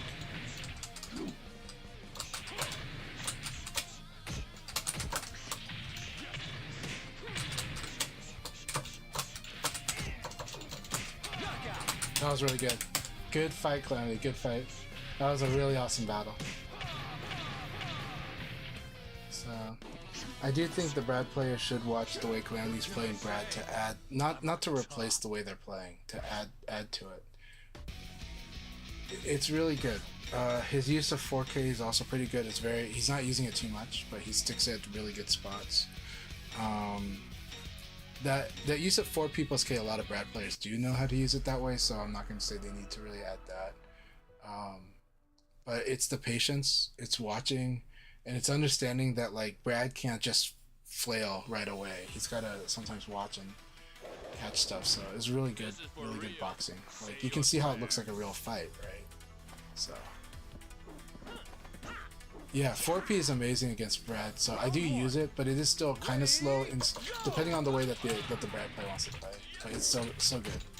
I use it a lot against Brad.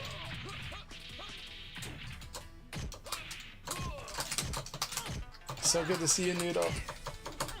And Noodle's been playing a lot of Leon as well, so.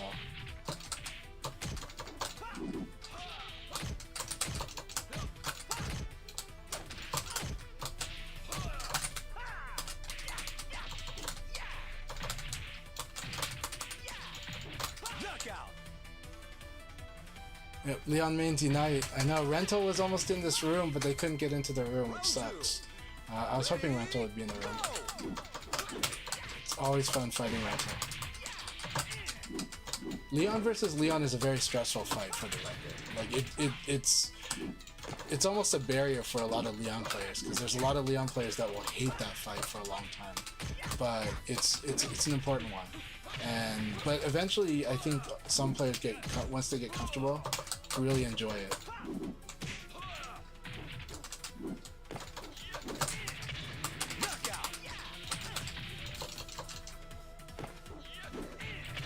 Sounds.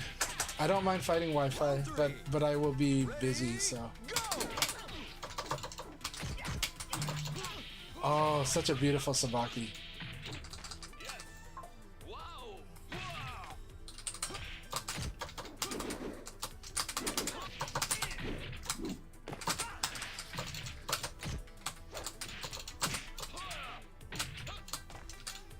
That is very confusing.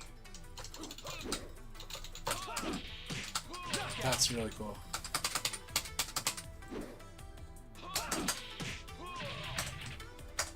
Round 4. Ready, go!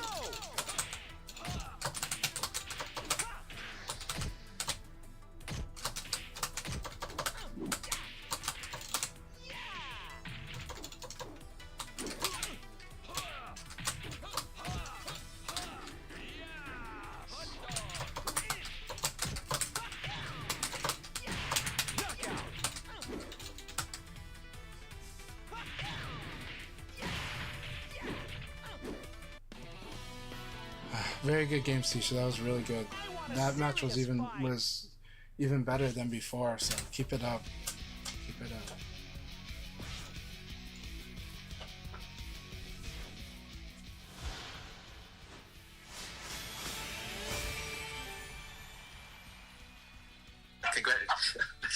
I know if I was doing the Vince McMahon meme as he was seeing that third way tie at the end. Yeah, I was thinking it was also possible all three guys get tied for first too. So congratulations to Walker for getting first. Second to Sasuna, and DFX Calamity gets third. We'll do one more league for those who can't play. Continue playing. That was a really good league battle. Good games, everyone.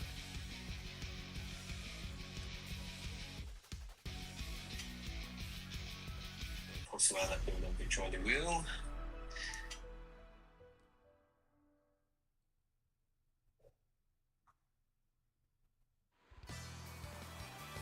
Okay, Europe is going now, the last league, so don't join that room. North America, you can join that room now. Thank you for playing RJ. Trani, DFX Calamity.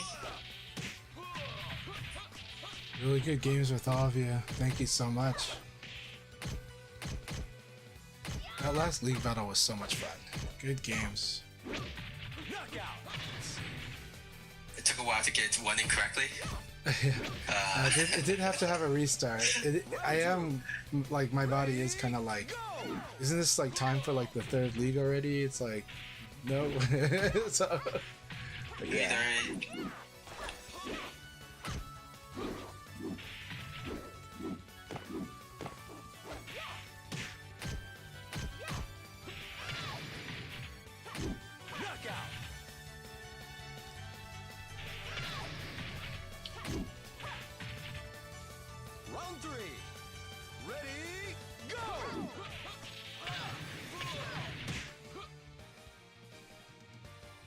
My replay crashed here. Not the room, just the replay. Oh no, it crashed between those two.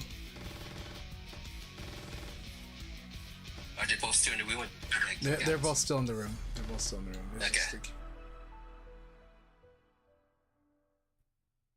This is PSN, isn't it?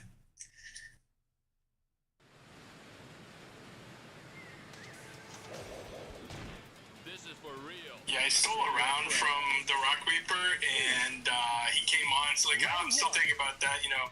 And I'm like, you know what? That's what you get. And then this is what I get. Do you keep track who gave each person a loss? I beat the Rock Reaper. You beat the Rock Reaper? Okay. I was wondering. I think Calamity beat me. Okay. But I don't think he could beat the Rock Reaper. Alright. Round two. So maybe the Rock Reaper could share us who defeated you. The Rock Reaper. I beat him. Oh, I'm sorry. You said you beat him. And then the DFX. Okay. It's DFX Calamity. We don't know who beat him.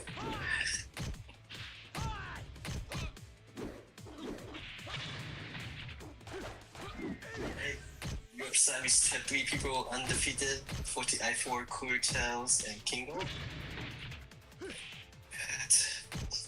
And we'll start the countdown 5 matches. For North America.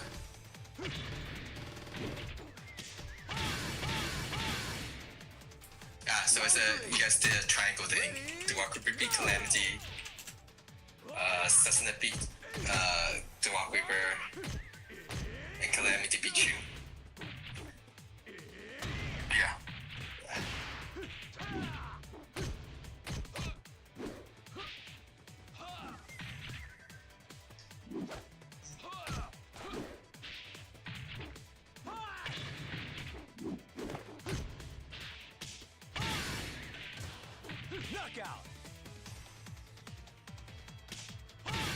Yeah, I'm not sure how common this is, but I learned that Sega's the entire staff at Sega gets a week or 2 week break right now. Oh, did not know that. So I'm not sure how common that is in Japan's companies. But that sounds nice. That's Or really do they don't nice. give other vacation time for them? I know. All I know is that the staff at Sega works insanely hard. That's all I know. So I don't know how it's structured. I just know they work pretty hard. So.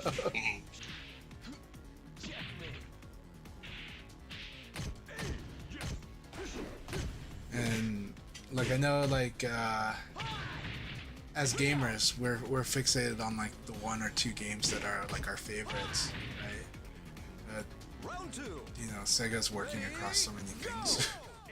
So it's like, yeah. But that's just the impression I get, though. Only had limited interaction with them. But, busy just seems to be the consistent thing. So. Round 3. Ready, go!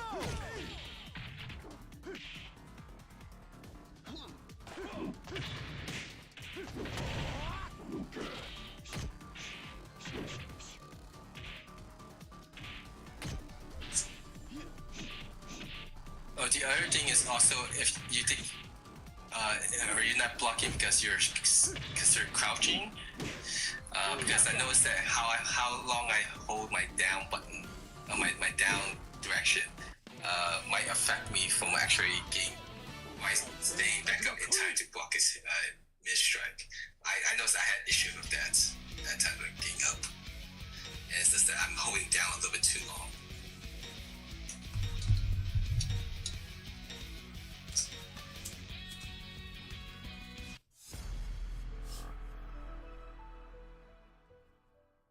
But the best thing to do is go to replay takeover, and you can actually look very carefully at how you're holding your inputs, and try different ways of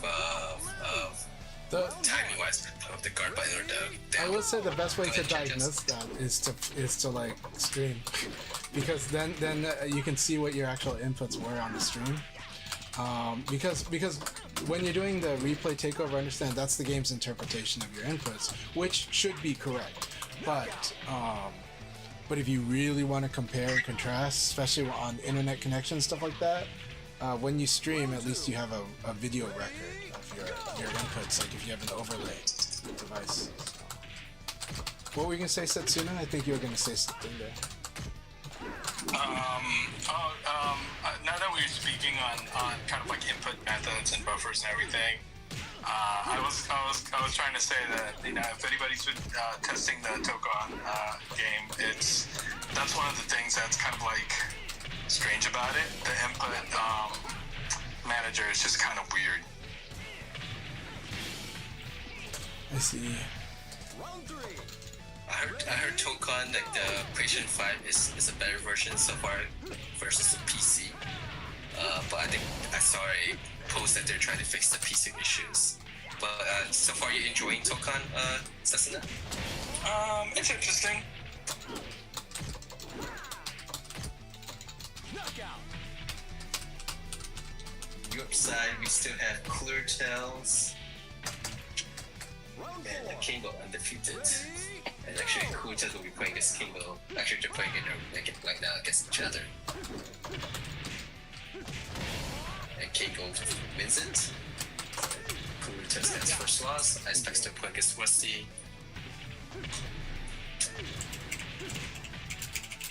Round 5. Ready, go!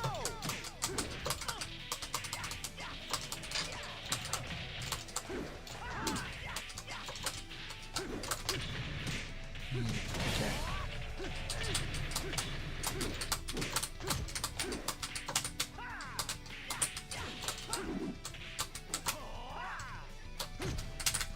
Knockout.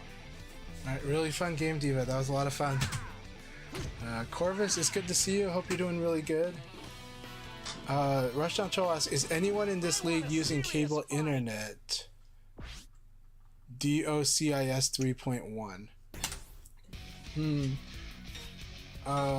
And I think AKAI already spoke on this, but AKAI, or at least spoke on fiber versus cable, but not sure. I don't know if anybody else is using DOCIS 3.1. Yeah, Okay, that's Comcast. Yeah, Two I'm not Scoops is familiar with that. I'm not familiar with that company specifically. I mean, I played on fiber connection and regular broadband connection with Ultimate Showdown, and fiber does make a big difference. At least for mine, and this kind of vary for everybody. So you know, you kind of just have to have your own experience. But for me, it made a big difference in the game, and it made a big difference for the people playing against me too. When I asked them, but this is very early on with Ultimate Showdown. But based on that experience, I would never. If you have a choice, I would never go back to regular broadband, even if it's dirt cheap, because fiber does make this game so much more playable. Yes, rollback helped, but I still think fiber makes the bigger difference than rollback versus delay. It did make rollback did make players from really far away from me better. Like I did a global showdown, global edition a week ago, and like my connection with Elson, it was such a big improvement compared to Ultimate Showdown. So rollback really helped with like long distance, like cross continents. But like with me and playing against Cessna, Chanchai, and others who during Ultimate Showdown, the difference for me is slight only improvement. But I was actually playing Ziza, who's playing right now in the Europe best duo, and he it was straightforward. Well, our first time we played against each other was like 150 millisecond, and then the second session we played against each other, it jumped to like 106, 200 something, but it felt fine for that ping. I don't know why. But first, congratulations to 14i4 getting first place, Kingo got second, and Cooler Tails gets third. Take a snapshot here. Thank you guys for playing.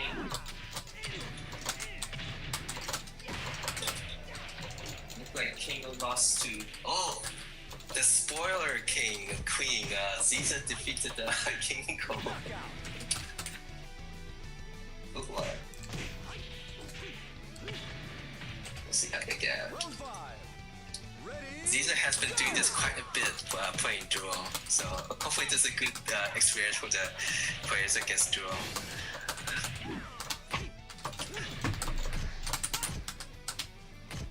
That's the third time I've seen Ziza affected the top 3 standings. Alright, we leave the Europe room as a free play.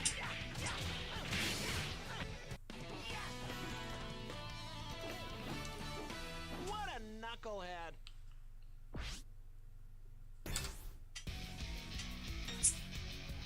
Two Scoops says it took forever, but Google Fiber finally built in their area. But then Comcast offered a 75 per month all-in-one 1G, so they stuck with that.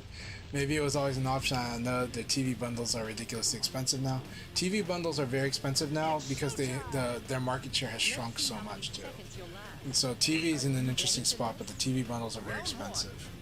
Ready, go! That was 2 scoops, you say? Yeah. Okay. Green Lancer says they're on fiber internet. There is no fiber in the city there. Yeah. Yeah.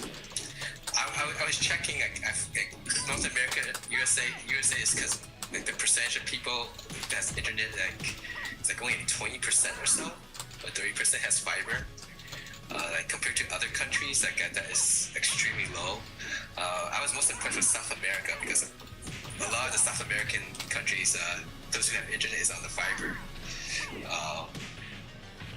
But the issues of world stage, it doesn't matter if you're on fiber or regular broadband or wireless. It seems to affect everyone quite equally.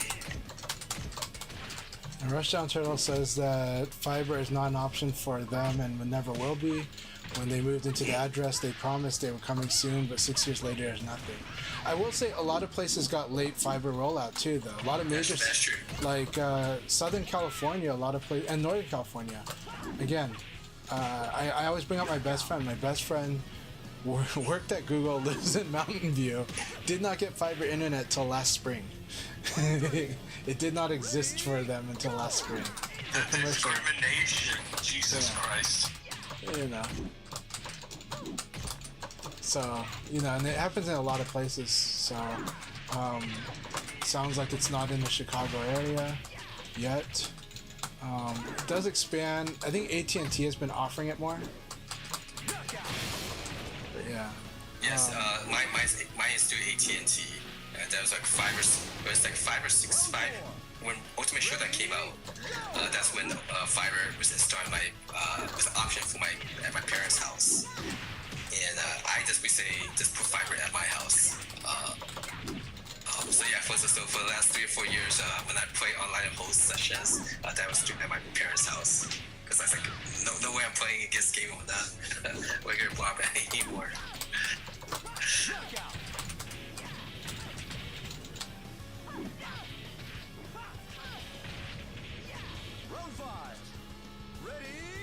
I did. So some of the findings from when doing the global edition, and I asked everyone kind of just let me know what type of connection they have.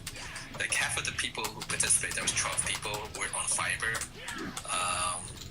We had, I think, 2 or 3 that was regular broadband, 1 on satellite, or two kind of on a satellite plan. Yeah, 2 on regular, 2 on that type of satellite type of plan, based on just the region they live in. They don't have any other options. And 1 accidentally participated on a wireless.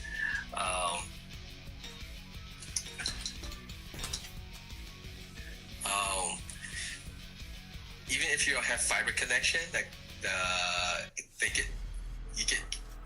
getting disconnected from room, it seems to have no rhyme or reason. Fiber or whatever connection will get disconnected from a room. The games in which it could not happen or have some issues in the league when I was running the global session, each one involved either a regular connection or the satellite. So maybe it does help a little bit more stability when playing against someone specifically. But actually connecting to a room or getting disconnected by the netcode, it was quite no bias. I'd say, cable internet has consistently been one of the noisier options. Even since 1999 for me, whenever possible, and pretty much every time, I went with DSL back in the day, because it was a direct line, because it was like 1-to-1. Your line is direct with the server, with the service provider. Yeah, my question, yeah. And then I had DSL. I did not have a cable connection. Yeah, and that's because I knew that cable brought high bandwidth, but that it was a shared connection and that it would be distributed, redistributed. It would be firewalled. Basically, the provider does a lot on cable internet. And I think consistently we've seen that a lot of the challenges in broadband internet has been on cable connections. I'll talk about people who I know historically had cable that had trouble connecting, right? Crazy Drunk had tough times because family sharing cable internet. They even asked me, like, what should I do during the Parsec era? And I said, why don't you try playing like at midnight and after, and I bet it would work better. And it was true. The connection between them playing after midnight versus before was like night and day on their internet connection. Because of that whole, it's being redistributed. There is a prime time on cable. There is on the servers end, it's like they're doing their own quality of life management features on their internet, to try to make it more egalitarian. I don't know, but cable has always had this type of challenge. And when I've been on, and when I was at my parents' house, their cable internet would get throttled if certain activities would happen. If I download certain files, like if I'm downloading a movie or a game, off of a place that, off of file swarming, right? Then like instantly their service provider would throttle the connection and drive it down to like as minimal as possible. So it was really interesting. And that's why I always stuck with like something like DSL until I got fiber. And fiber continues the DSL tradition where it's a more direct line, it's not as distributed. And that's also why, like satellite would be a very slow connection, but since it's a direct line, it's consistent. So that said, I'm not lambasting cable, because the sad truth is that most people don't have a choice of what their internet options are. Most people don't. They don't have. There's only like one or two competitors. There's only like 2 or 3 options in the place, and a lot of the other options are really just people piggybacking off of those. So it sucks, and it sucks that that not everyone can get anywhere close to the best internet that would be viable in the marketplace. They would just get least viable product from 20 years ago. So. It just sounds like from what I've been reading, it's like a lot more people are getting the fiber option now in USA. They so are that's good. this year and last year, yeah. This year and last year. So I'm optimistic more people will have fiber now, but dang, it took a long time. So yeah.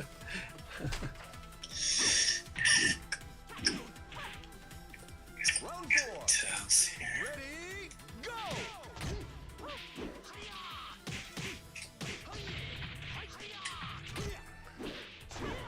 But there are other factors too, of course, the region and everything else. When I was in Thailand, I was playing on a fiber connection, but it was there are definite limits on the provider that we were using there. So Yeah. And talk about like the strange issues, like and how voltage is worse for some regions versus others. Today when I was hosting the Asia edition, Asia session for Asia region players. Southeast Asia had it hard. Go ahead. We RUI and That's a Japanese Henro player. Shang. Those 2 players are from Philippines. This is actually the first Okay. time they you love each other from the Asia session, so that's one thing. Finding people playing from the same region, but they actually have a bad connect. They have great bar connection with each other. Both of them my from God. Philippines. Yeah. All right. Good luck. Have fun, everyone. Yeah. I'll talk about this later on, but good luck, I guys. want to Have hear fun. it. Yeah, good. I do want to hear it. I'll talk to you soon. That does suck. A lot of the complaints I'd heard in Southeast Asia were from players in the Philippines having it hard, having it rough.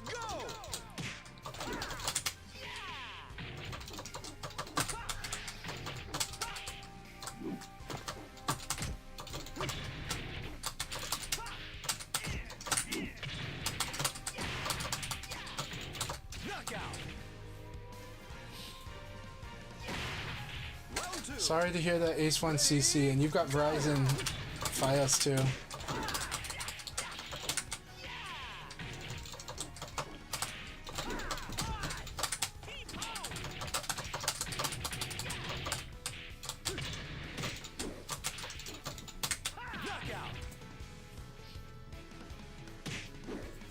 Round 3. Ready, go!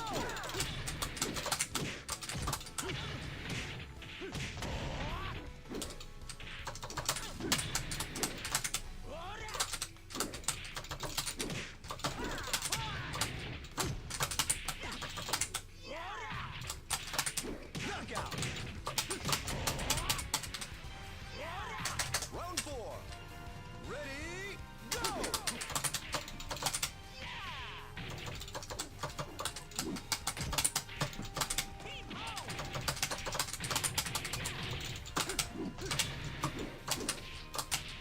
Knockout! That was intense. Good game, Setsuna. In the last 2 rounds, I decided to leverage Leon's jab like a lot against Setsuna. That said, he'll probably, if there was one more round, he probably would have done 3P plus K or 1P, but probably 3P plus K because it could go shoulder or low back fist. And that usually is the thing he does to get people off of like using a high jab. So, good game, my friend.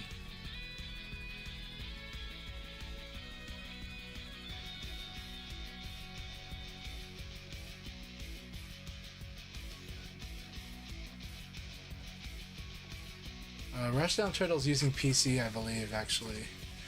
I think they are using both their machine at home as well, sometimes a ROG Ally, I think as well. Yeah. I think mainly it's a PC at home.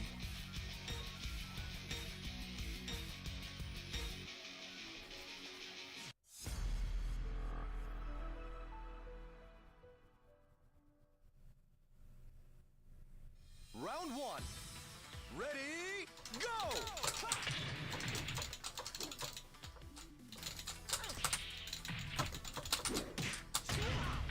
Very good.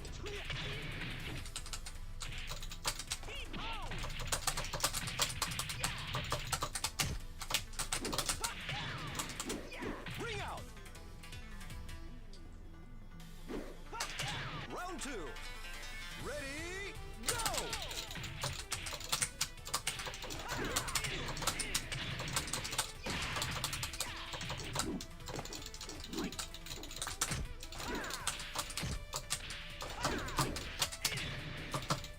Excellent! Round three. Ready, go! That was good. All three. It's good.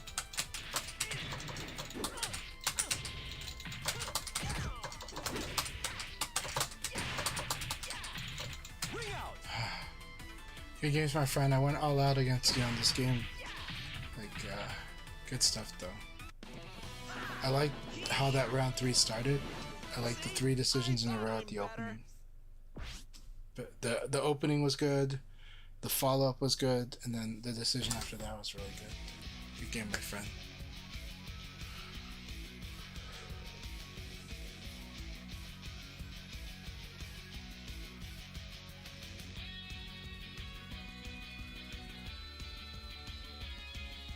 So Two Scoop says their guess is the lobby joining issue probably has nothing to do with the type of ISP connection. The fact this started when crossplay began makes me suspect it's more of a network-wide issue having to do with routing between different server networks like Steam to PSN, etc. That honestly, that's like, I think the consistent hard one on these lobbies has been Nintendo, and I think that lends to what Two Scoops is saying, because we've seen a lot of like Switch 2 players are enjoying this game online, but they've had the most difficult time on the league battles. I think almost every time we've tried Switch 2, there's maybe Rayblade's the only one who seems to be doing well in Hawaii. But I think I've seen a lot of challenges for people on Switch 2. And I think that would lend to what Two Scoops is wondering about. You'll enjoy this, trust me. Well, not everybody has, but I definitely think some people have rough connections to each other. So I definitely think that's a big factor too. I think it's consistent which players have the hardest times, and it sucks because they're, everybody's cool. But yeah, and I feel like there is a peer-to-peer aspect. Yeah. 99 Biff, the ring out. If you're talking about my ring out against Kung Fu Hustle, it's the power of 1K on the short fence stage. But maybe your different one. But yeah. Ace One said I had the same issue with Ultimate Showdown too, though. That's really interesting on the Verizon Fios. Really interesting.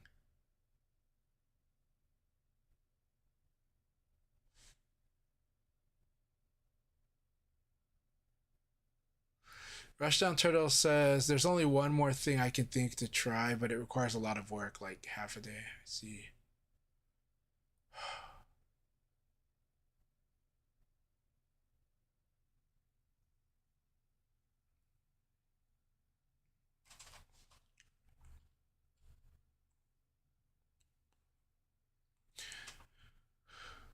That said, what are the issues people are hearing from the other games, right? Because right now, I think Avatar. People are saying you got to play on PS5 right now is the popular sentiment. That PC is struggling on is having issues right now at the launch this during this early period of Avatar. Um, but is that about internal performance or is that about network? And because it sounds like everyone's complaining about network. But yeah.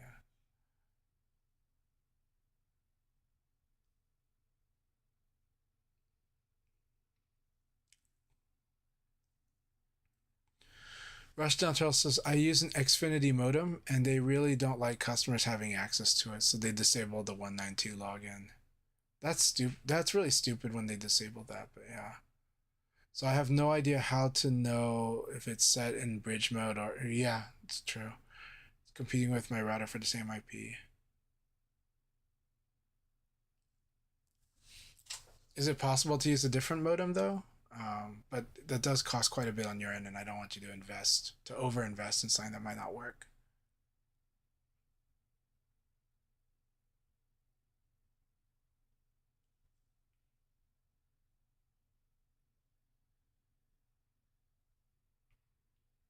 Let's see. Kung Fussel says, seems like I press things and they come out frames later, if at all. That could happen if you're... I don't know how fast or slow your machine is. That could happen on that end. It could happen on many ends, though. It could happen for many reasons. I do think when I fight you, my impression is that you're trying to confirm as opposed to commit, though. And so there's a... you can measure speed on commitment. So commitment is like buffering versus hit confirming. So if you're always hit confirming and if you're always hit confirming like the traditional way in Virtua Fighter, that actually can cause you to be late a lot. I punish a lot of people for doing that, and I do feel like you're kind of that type, if I'm being honest. But I don't know because we'd have to play in real life to know, right? The one weakness of 44P, it's got short range. Round two. Ready, go!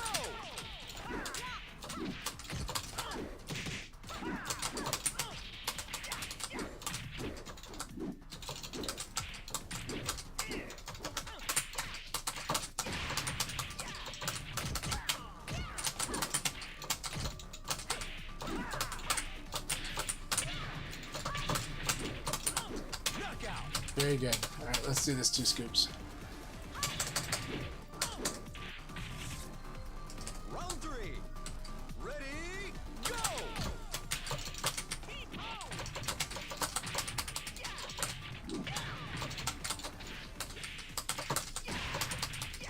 Bring out.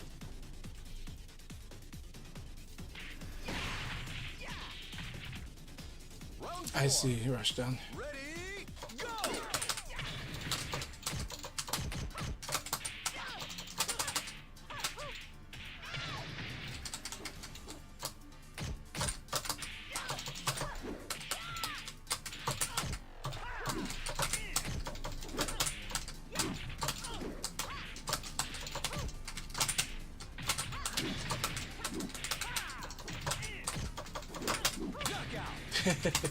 I am being too greedy here. I am that too well. That was really good. Really good game, good patience, good setup. Ready, go!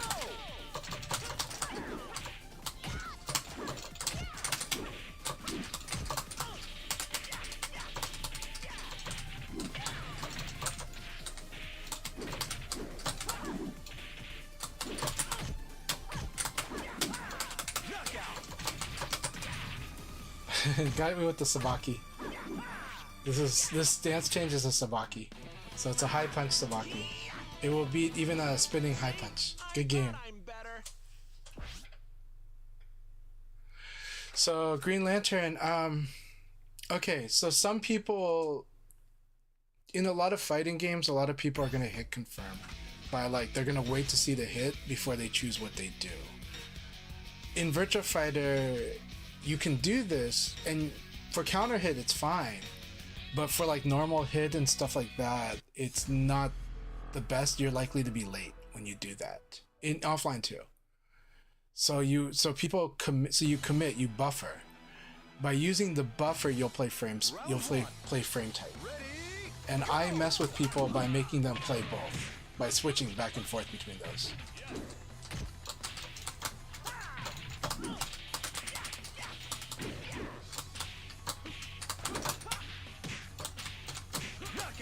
Really good. That side chun game was awesome.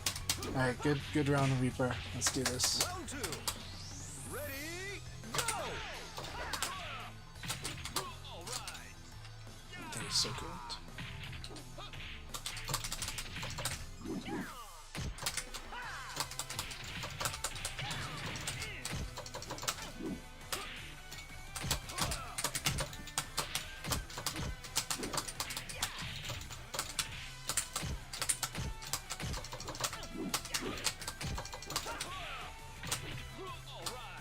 So you can't duck this either. I tech roll to the side and duck, and this thing still won.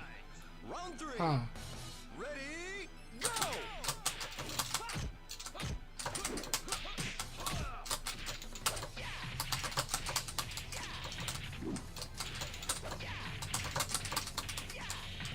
Ring out. Round 4. Ready, go!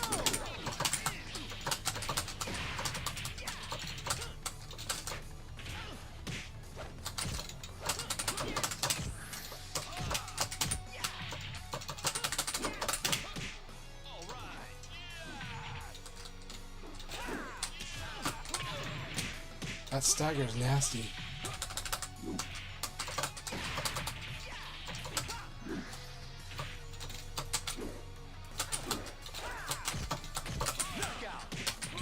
Good game, Reaper. I lose my patience against Reaper. By that, not like my patience like temperament.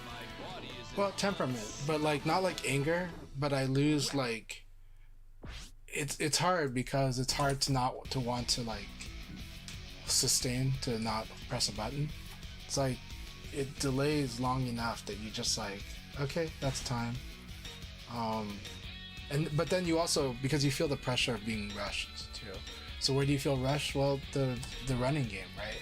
The running game didn't happen in this whole match, but it still makes you like want to rush a bit. And then when your options don't happen, then they'll make you feel that way too. So it's really good. But I think I'm feeling a little better with this. I think I'm starting to feel better about how to fight certain parts of this battle with Hellblaze. I think I'm getting better at it. Or at least I'm seeing the path, but it's going to be a bit to translate to action.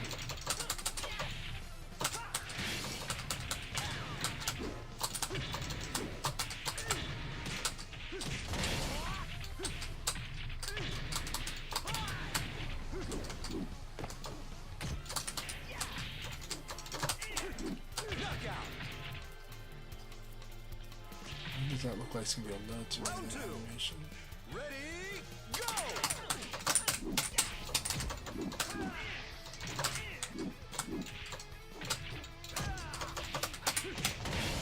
Jab has enough reach.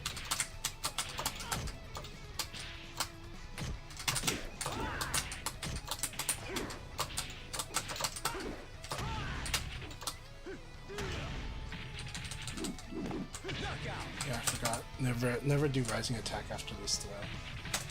Because the hop over will always soak his enemy.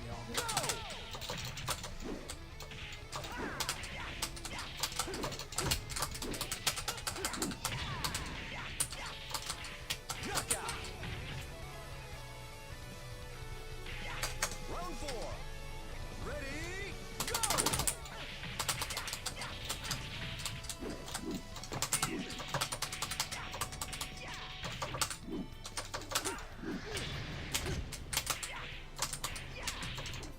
Knockout. Internet speed, gotcha.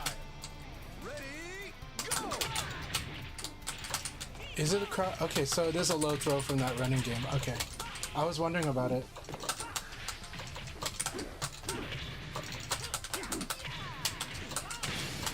Thank you very much, Rental. Yeah, I was wondering if it was a low throw or not.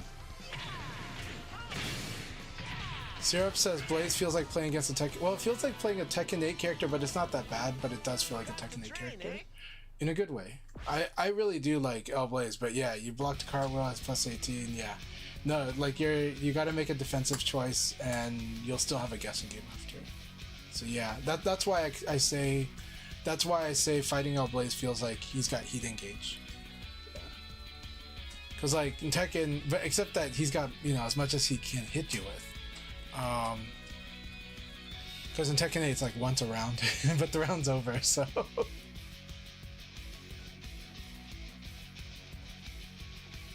Yeah, awesome.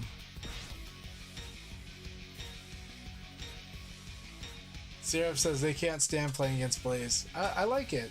I like it, but it's definitely it's really fun, but it's also it is stressful. It's, you know, it's the VF kind of stressful, more stressful than it sometimes, but that's also a testament to the player, because I think there's a big skill barrier just to be able to play Blaze, in my opinion. A lot of, like, you can't just willy-nilly into Blaze. That's why you don't see him at lower level play that often. So they earn it.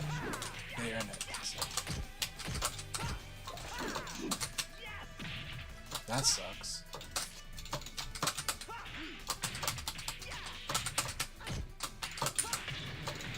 Knockout.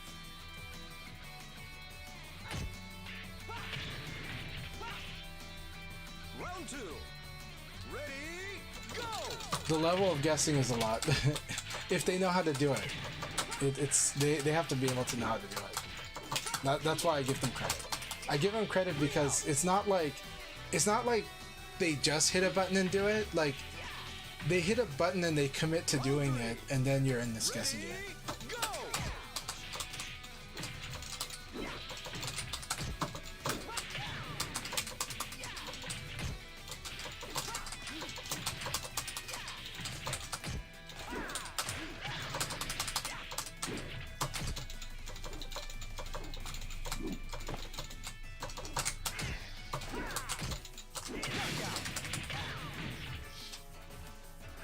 Okay, so Legion, watch what I'm doing here. I'm trying to bait you into counterattacking.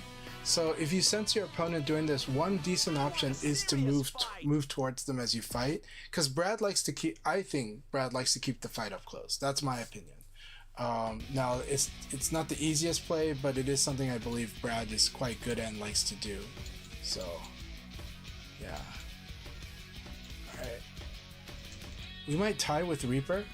This could be a tie. That would be pretty awesome. I would like it if it's a tie. I think right now it's looking like I might win by 1 point, but Reaper could also win by 1 point. That would be a really long single round game. But so I think it's likely we would tie or we would win by 1 point with Reaper. Now that said, Diva, if Diva wins it all. So Diva, you're the one who's gonna win it all if you win. No pressure. But Diva would win it all if they win this battle. So this is a very intense fight. The Rock Reaper could be like, I spite you, Chan-Chai, and like he just, you know, throws himself out of the ring. And so now the Reaper takes it. I win by about 1 point. Yeah. So.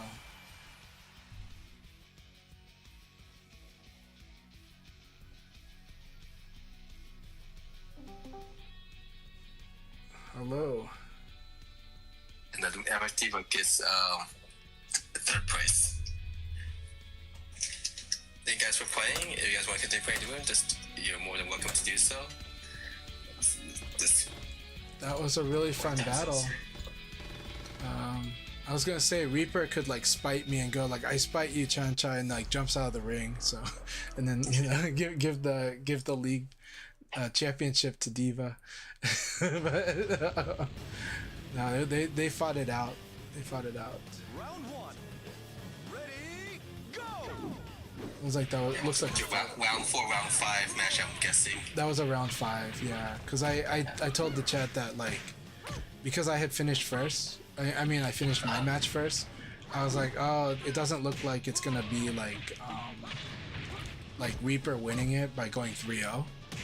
but I was like, there's a chance that he would draw with me by winning it 3-1. But it's most likely this is going to be a 3-2 because of how long this match seems to be going. Or Devo wins and then takes it all. So, yeah. It's a really nice point watch.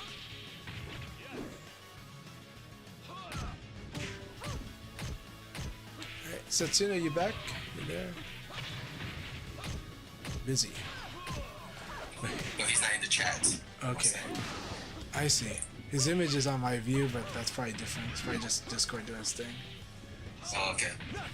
But yeah, thank you very much. This is a lot of fun. What were we talking about though? There was a cool topic that you still had. In the Asia session, two players from the Philippines had great bar connection. Like, they tried to play a couple of times, and each time it might show green at first, and then later on it immediately went back to gray. So that's actually something that happened in Ultimate Showdown also. Like for example, me and Paul, when he was still living in St. Louis, we had a great bar connection once, and we couldn't fix it. And then the next day it was fine. But at least the two players from Philippines exchange information so they could try and play against each other outside league, and to see. And hopefully it's just a random fluke that day which they can't connect with each other. But these things do happen. It does. It's unfortunate. It's, networking is hop from, like, geography has some element to it, but it's not as like linear as that, right? So if two data centers are like only like 50 miles apart, it might still be a lot of hops away from each other on the network. So it's like, so yeah. Let's see anything else before I still 5 players in the room, so I might just hit the leak button if you guys want me to. Just let me know. When there's an ad breaks, if the church side might not be hearing me talk. Okay, I'm okay to do one of these league battles, so that's okay. Then I'm gonna eat my lunch after that.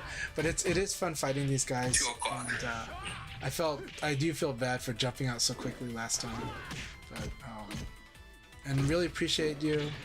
Have a good time with your nephew tomorrow. Have a wonderful lunch or a meal or party, and hope they enjoy college, but not too much.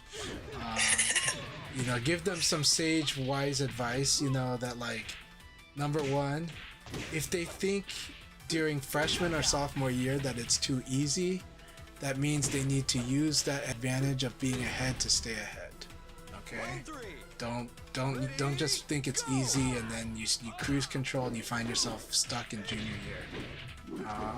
It's not that happened to me, it's just that I've seen so many people do that in freshman, sophomore year. So it's one of those things where, the goal of a class is not the same as the goal of a tutor. You got to get everybody in the class on the same page by the end of the term. So it doesn't mean like just because it's easy for you at the start doesn't mean like that the whole class is just easy and cruise control the whole way through. But a lot of freshmen make that mistake.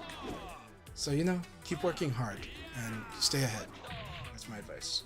Round 4. Alright, Winter Anime is able to join me and look at stable, so I'll definitely hit the leak button for you guys before I leave. But yeah, because how expensive college is now, I think every year basically college prices increase by $1,000 each semester. And so like based on like what I went to college price-wise, it's astronomically much more expensive. Yes. So that's why at least with my sister's kids, they plan things ahead a lot, so they took a lot of college credit courses in high school. Let me just hit it for you guys. So they're able to, they have plans in which they could try to finish college in 3 years instead of 4. But hopefully they don't get burnt out. But it looks like they did get a lot where they don't have to actually take so much credits per semester. Yeah. I wish them a balanced but very high-achieving experience. Hey, Sassan, welcome back. I just hit the leak button so that you guys could don't have much wait time. And Rento's here too, so enjoy while I go find who I should raid. Let's see. But again, yeah, I won't be hosting on Sunday. Other news, the official Virtua Fighter Discord channel, we have now gotten matchmaking section where it's not just a generic matchmaking tag role. You're now able to select by region. So if you haven't been on the Discord channel for a while now, there's an option you can do now, which you could just select a region, and so you could just get notified specifically for people who's playing within your same region. My suggestions for those who are kind of borderline, like if you live in Western Europe and you have a couple of connection with those from North America, just tag those other regions too, but specifically like this, like Western or like East Coast North America or West Coast Europe or something like that, to expand the amount of players that you might be able to play with. The old matchmaking will be removed, so for those who have not updated their settings, you can update that later on.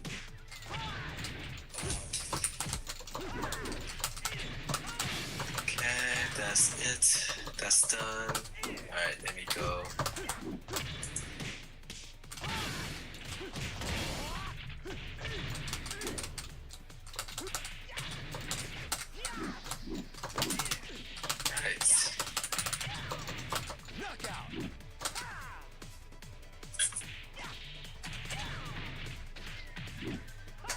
Round 5.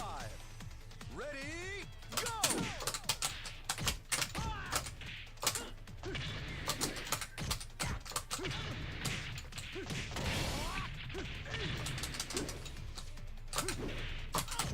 Haya has got his tag working for him, so that's good. Please use whatever resources you can to go get matches with people.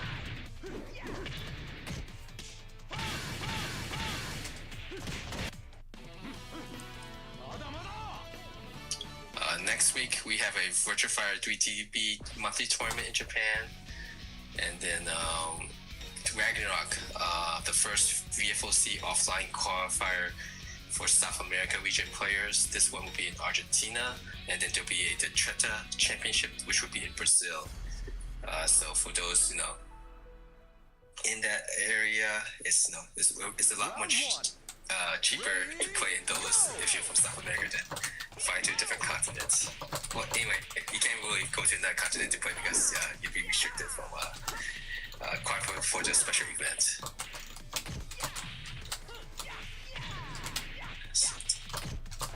Okay, go. Is there anything else that should be mentioned before I end my stream?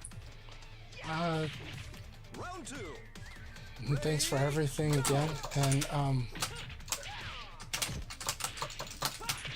sorry, fighting Rental's hard to think and talk, but it's fun. Let's see. But I really appreciate everything. Focus on your match against Rental. No, this is fun.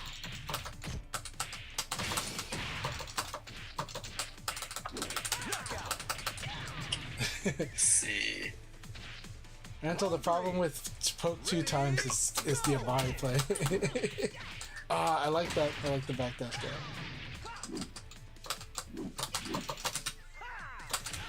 Alright, you'll be leaving after this league, right? Change for lunch. Yeah, that's the plan.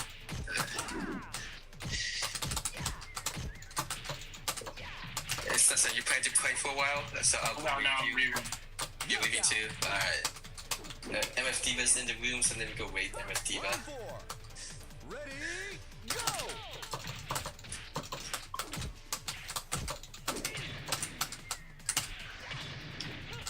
And putting too early in the buffer.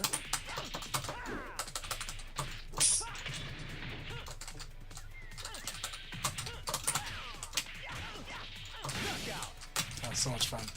Did I evade the wrong way here? I think I did. Round 5. No, I thought I evaded the correct way. Just a minute.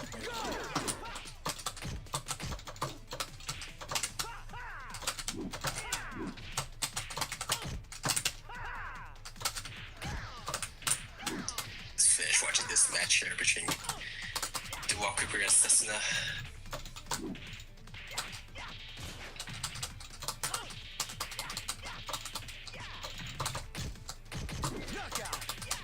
Why did you do PPP? Good game, Mental. Good game. Good game, my friend. Good game. It's so much fun. So much fun fighting Rental always.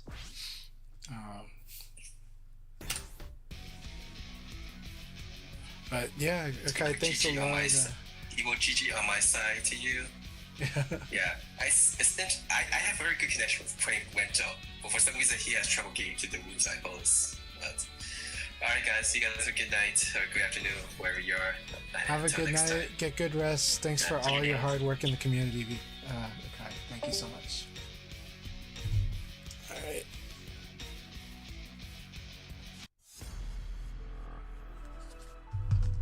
There we go.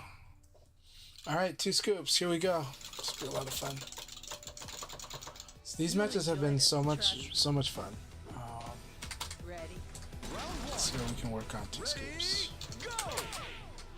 Nice. Good.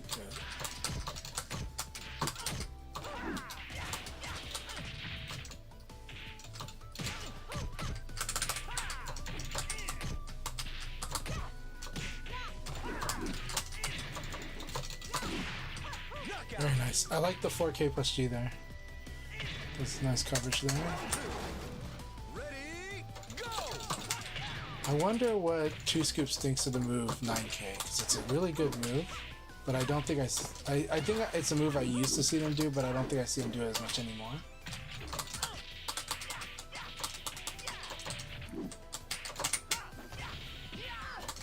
Knockout! It's really good Okuzumi though. Ready, go!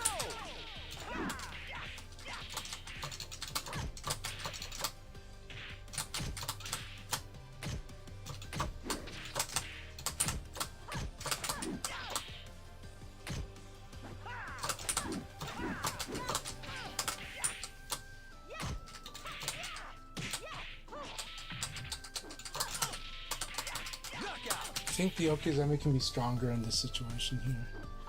I think they could. There's definitely Okuzumi options there.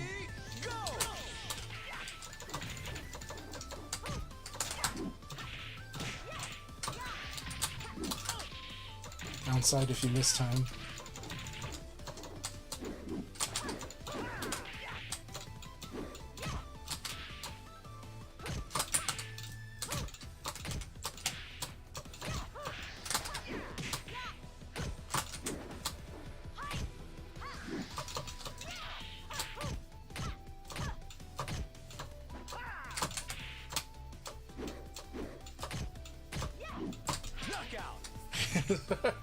Sorry, I was trying to.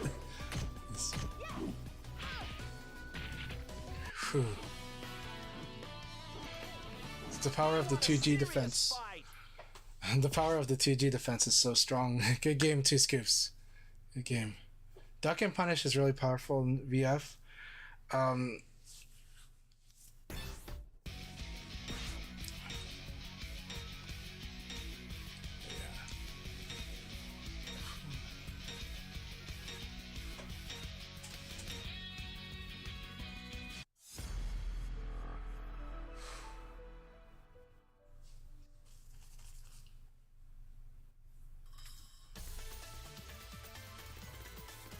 Round 1. Ready, go!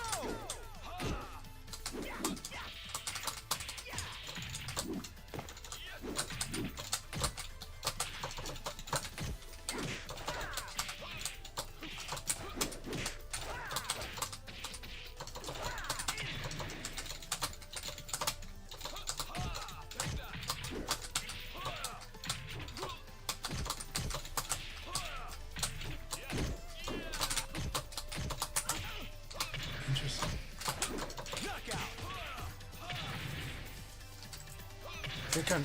I think there was one time I input too early, but other than that, it's getting better.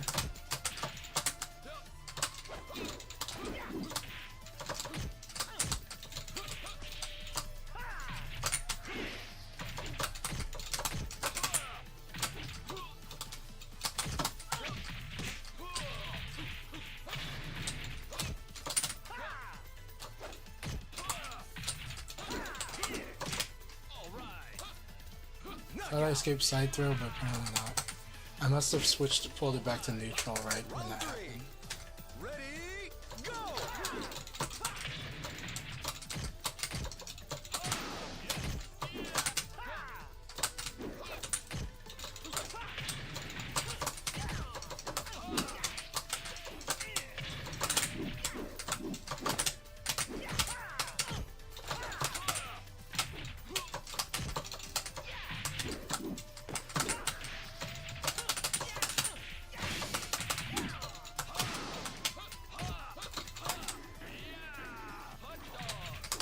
Knockout!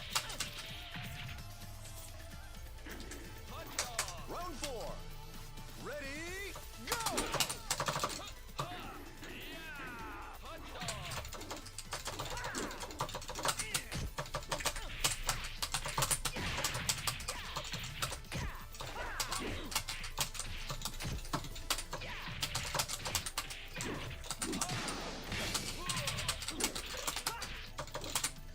Knockout! Round 5. Ready, go!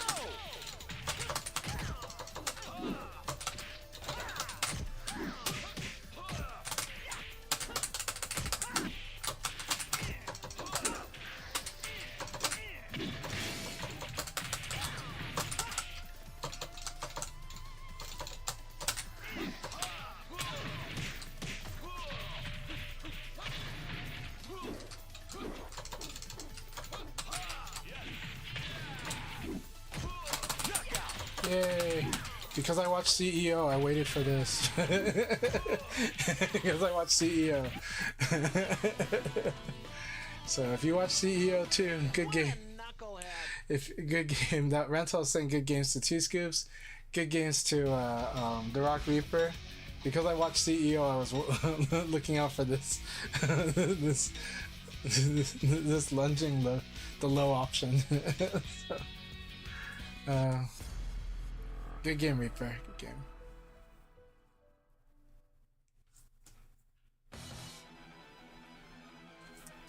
Round 1. Ready, go!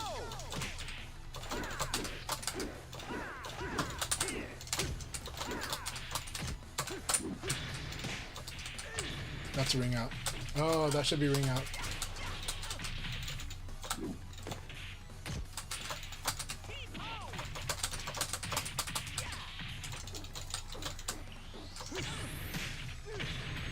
Knockout! Very nice. Power of 6-6 speed. So good. Round 2. Ready, go! Good. That should be ring out. Ring him out.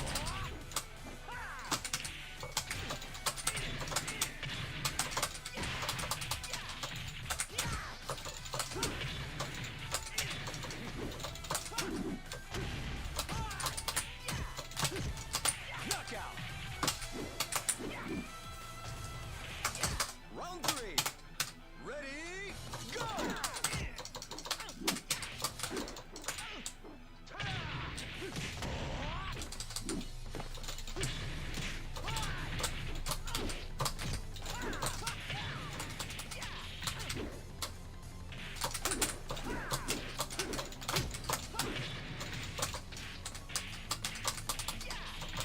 Ring out!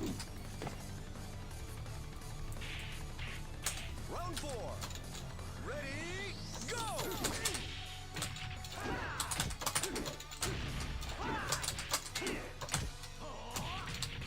I like that. I like that one very much.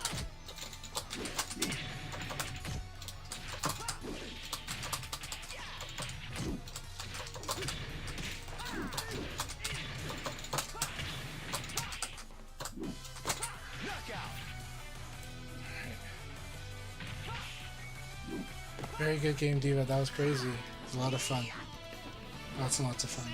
I thought I'm better.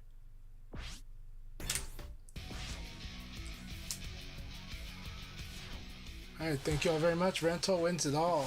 2-point lead. Very fun. That was a very fun battle, y'all. Good games. Good games.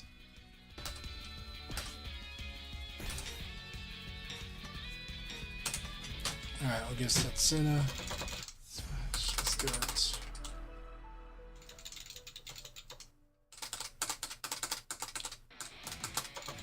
Very good games. Round one.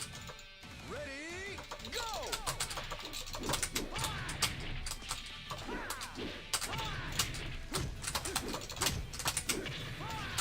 It's not gonna let it go. That's okay.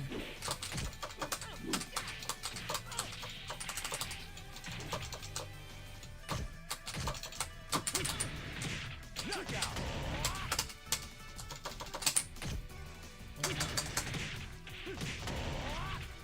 Round two.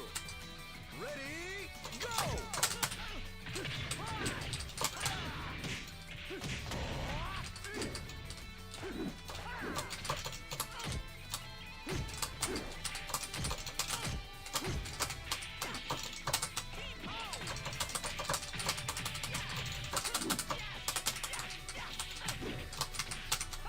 Knockout!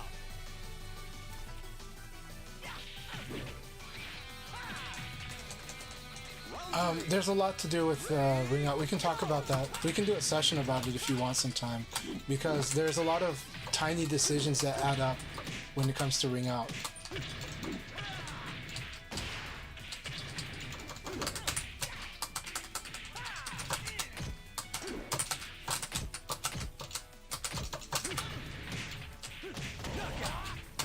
Boom, boom, boom, boom, boom, boom.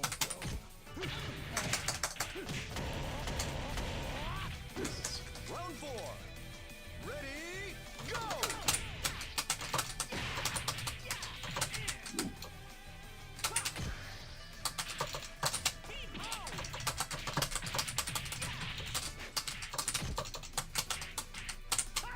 Excellent!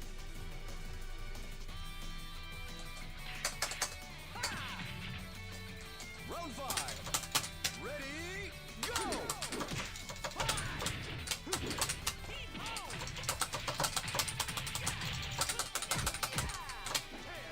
Good.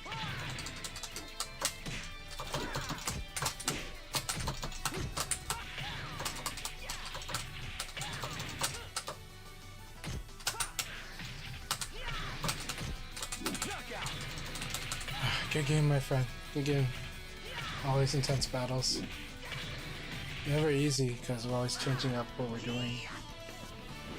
See? I thought I'm better.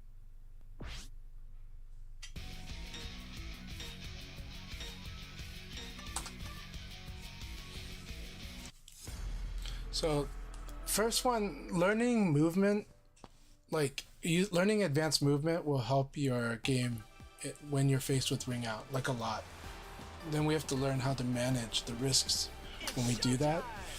You especially, crouch dash is generally the best movement option when you're faced with a Ring Out. And then ECD is, evade cancel is good, but you gotta understand the risks of it and understand your opponent a little. But it's really important. I'll talk about it as I fight, but you know. The riskiest thing you can do is to try throw. So what you do is you want to focus on throwing when your opponent makes a mistake or when they freeze up. But even if they freeze up, it's really risky. So really you want to focus on guaranteed throw opportunities. When they whiff, when they're guaranteed. Because that can help you get out. That's one way of many to get out of the corner.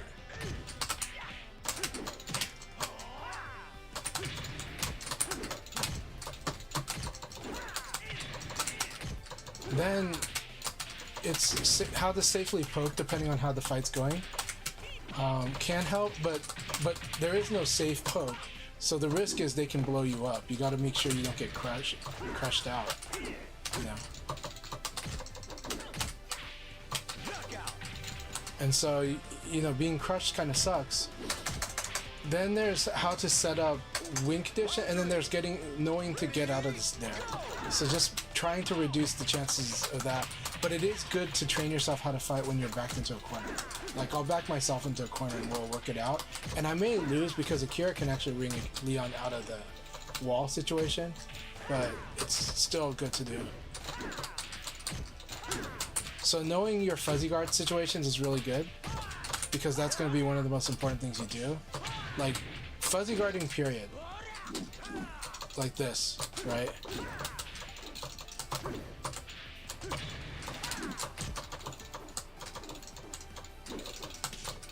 Nice. Nice.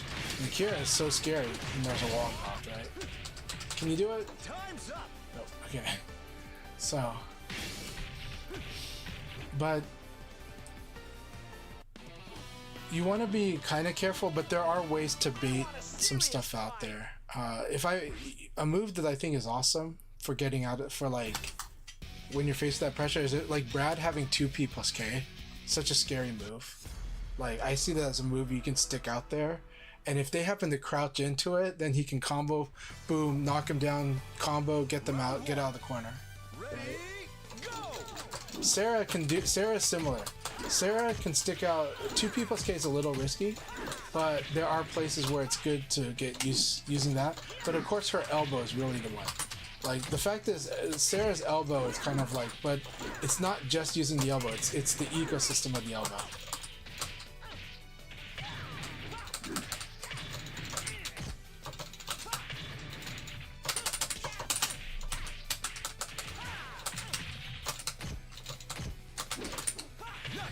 Very fun, very fun. That was a very fun round. So yeah, with Sarah, there's a lot of safe plays that work, and even something like 4-4P is pretty good.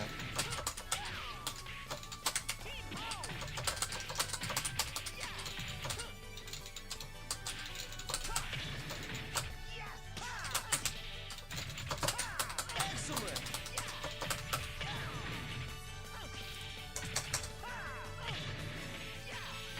Round 3. Ready, go!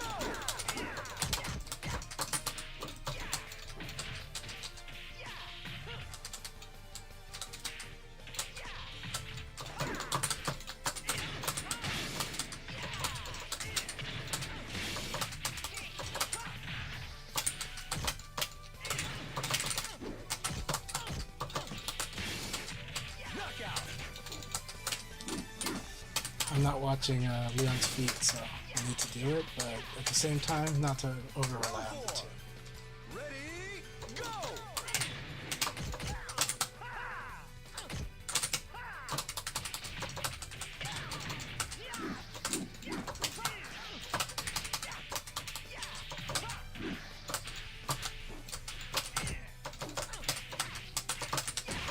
Knockout.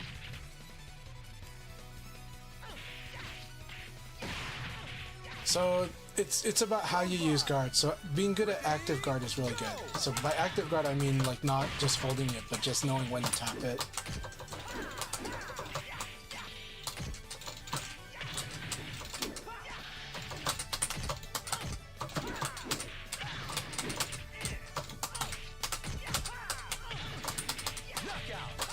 Good game, my friend. Always intense battle. I had to empty my mind while fighting Rental so that he could to try to be more confusing for Rental. I'm just like, I'm gonna talk to two scoops. I'm gonna empty my mind and just let myself do weird stuff. So that was my strategy. The fight. Always good battle, Rental. I'm gonna jump after this, but we'll fight this corner. It is a strategy. So, yeah. Round 1. Ready, go!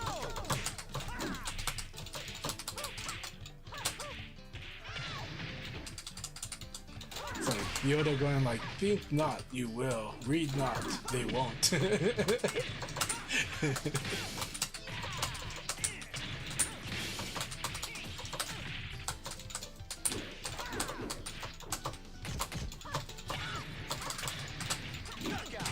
Very good.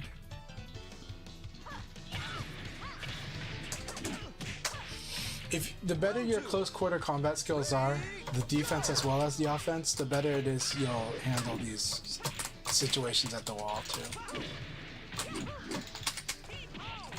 So see how I saw the whiff there, and I just went for the throw, because think of that in the corner as a way to get out. That's right. Combo, of course, is the best way if you can do that.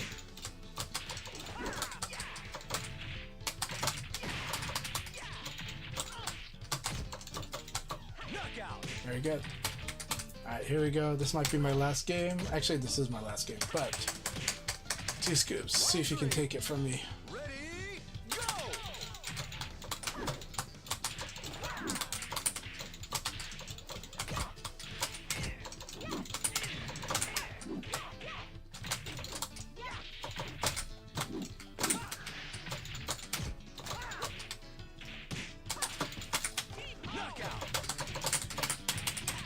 And see which hits didn't give much versus which hits do, right? That becomes an important factor. But it doesn't mean you don't do that. It means that you might have to fuzzy in situations like that.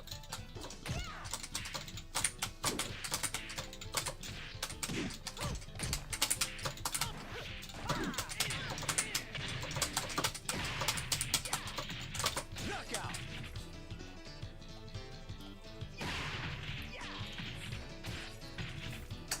Round 5. Ready, go!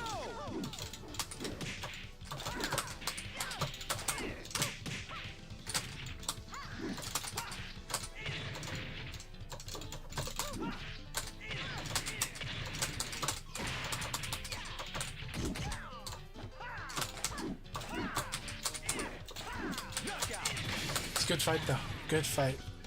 Alright, good games, my friend. Good games. Thank you all so much. You guys have a good one. The room is still here. Whoever inherits. What a knucklehead! In the recent time, this is the only times I have been. I'm trying to get back on the stream schedule, but it's been hard to manage it with other projects and with some family stuff. But actually, the biggest constraint was when I started going to locals 2 or 3 times a week, and then trying to balance the streaming schedule with that. But if I don't go to locals, it is family time too. So we're kind of managing that. But my intention is to start streaming about 3 or 4 days a week again. I'm hoping to do that soon, but that hope has been for like a few weeks already, and it's been hard to kind of get that to happen. So a lot of times when somebody asks me for a training session or a sparring session, that's when I'm usually able to kind of squeeze an hour or two, and we do that. And that's manageable, because if I do a normal stream, I might go on for the whole night or try to. So I'm working it out. And my intention is to start streaming about 4 days again. But right now we're at about 2 days a week. Yeah. 2.5. Because Sundays I try to join the league, I just joined late. So a lot of times it's just Chanchai's Dojo and AKAI leagues. But I do want to start streaming VF more again. I just need to get a lot of stuff done and out of the way. And then just not worry about those things. Well, to manage it between all of that, but I think there would be a fun way to do a short form stream too, and I want to do that more as well. So, but I do play VF offline a bit as well as online.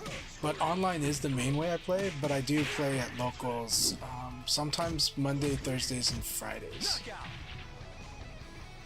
So Sisha says, earlier when you were discussing about Blaze, I think it's great he has little bits of things that make him a lot of fun to play. I think so too. Movements, throws, and hit grabs. Yeah. I think, Blaze is a really cool design. I think he fits in VF. I'm just, he makes you uncomfortable the way a lot of characters do, but that's fine because every character does that. Anytime you're forced to guess, if you guess wrong, that will always be uncomfortable. And in VF, you guess a lot, so it is a normal thing. It's just a unique feeling. It's kind of like the unique feeling of fighting Eileen, because now you're realizing you're having to guess more than you care for. You're not just waiting for predictable outcome. So a lot of people that like to hang on to guard, which is a natural instinct, get frustrated by these kinds of things, right? Blaze could 4-6K, 4-6, and then now you're guessing game. Eileen, if you block her strings, she gets to do cancel moves. And those cancel moves, if you guess wrong, can be pretty mean. So yeah.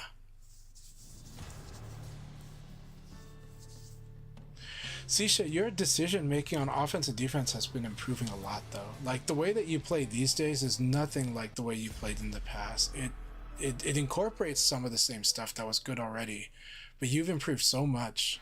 And you have a lot of these sharp, brilliant moments in the fight in our battles. So I really, really like the way that you're fighting. So keep doing that. I hope you are believing in yourself, because you should, because you've shown that you can do a lot of great stuff, and we can always improve too. But you're doing really good, Susha. Really, really good stuff. And yeah, L-Blaze I think is a really fun design. I think he's really interesting. Right now he's like the flavor to learn. Like, you better learn this matchup, and it's a lot of fun. It's challenging, but it's a lot of fun, right? Like the Rock Reaper is giving me hell again, and in a wonderful way. I think I used to give Rare Entity a lot of hell, and now he gives me a lot of hell, and it goes back and forth. So like in the AKAI leagues, we're like, it's like we're going back and forth between who wins. I think he's been, the last 2 months maybe he's winning 2-1, but there was a time where I'm winning 2-1. So it's really, really fun. It's really fun. And with Rare Entity, it's purely Yomi battle with this. So yeah, I mean, he knows where I'm not comfortable with, and he applies pressure there. But that's true of my Leon. That the definition of my Leon is makes you uncomfortable, applies pressure there. You know. And that, but try not to do it too much, because if I'm too predictable, then you're gonna try to set trap, right? So I try to push and pull, and VF does a lot of push and pull, and I think Leon is very good at push and pull. L-Blaze is good at push and pull as well too. So pushing and pulling, make your opponent get disoriented, make them feel like they can breathe, and then suck the oxygen out of the room again. It's very strong. Thank you very much for your diligence and everything you bring to the game, and I'm sure you've guided others as well. But we're always happy working with you, Sisha. It's always a pleasure. Yeah. Rental, yeah, let's fight some more soon. Let's have a session sometime. Let's do some sparring, and I'll probably see you in ranked. I'll try to do a little more ranked. That said, when I do ranked, I usually don't stream it. If I do ranked, it's usually going to be recorded and then later uploaded. And I do that because, you know, people behave strangely when well, 2 reasons. The minor reason is that people will try to snipe me, and that's okay, but it feels weird. But it also means I don't get to really see what the ranked activity kind of normally is. And I'd like to see that. I'd like to see the diversity of opponents. But I would like everyone to play ranked as much as they can. So if they were gonna join and play ranked because I was on there, I would like it if they were joining and playing ranked, period. The second reason is because usually it's not going to be ranked for long, for good reason, because I am more happy when somebody asks me to go do a room and we fight each other.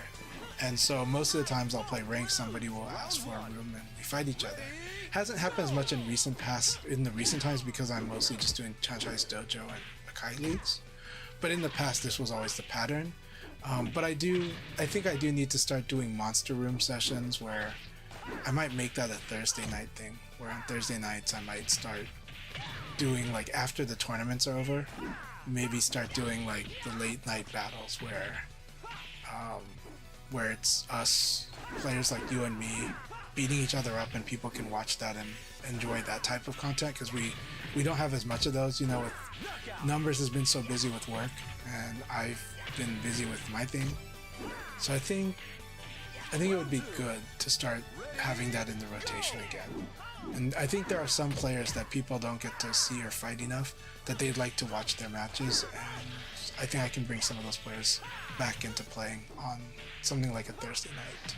So I'll try to do that too. This would be sacrificing some of the Thursday locals, but that should be okay.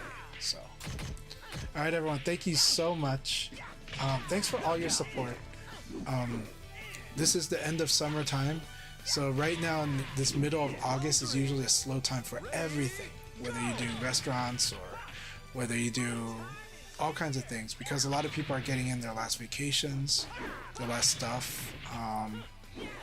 There's a lot of back to school, a lot of budgets being used for back to school.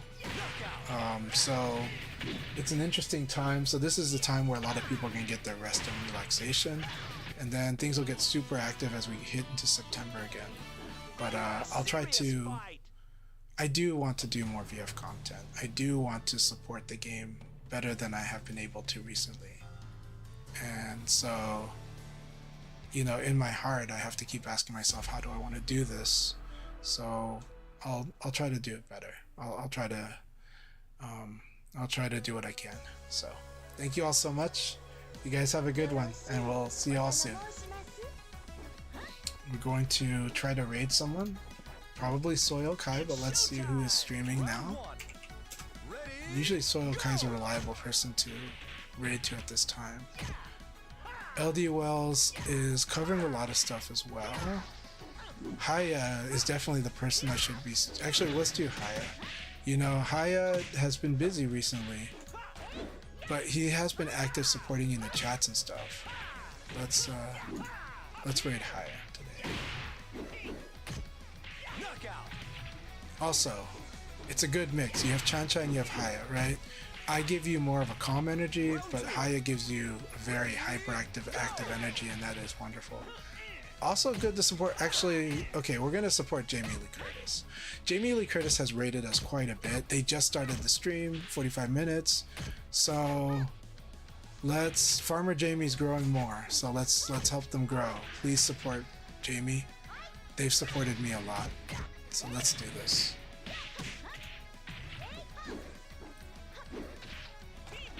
It's a wonderful opportunity to do this.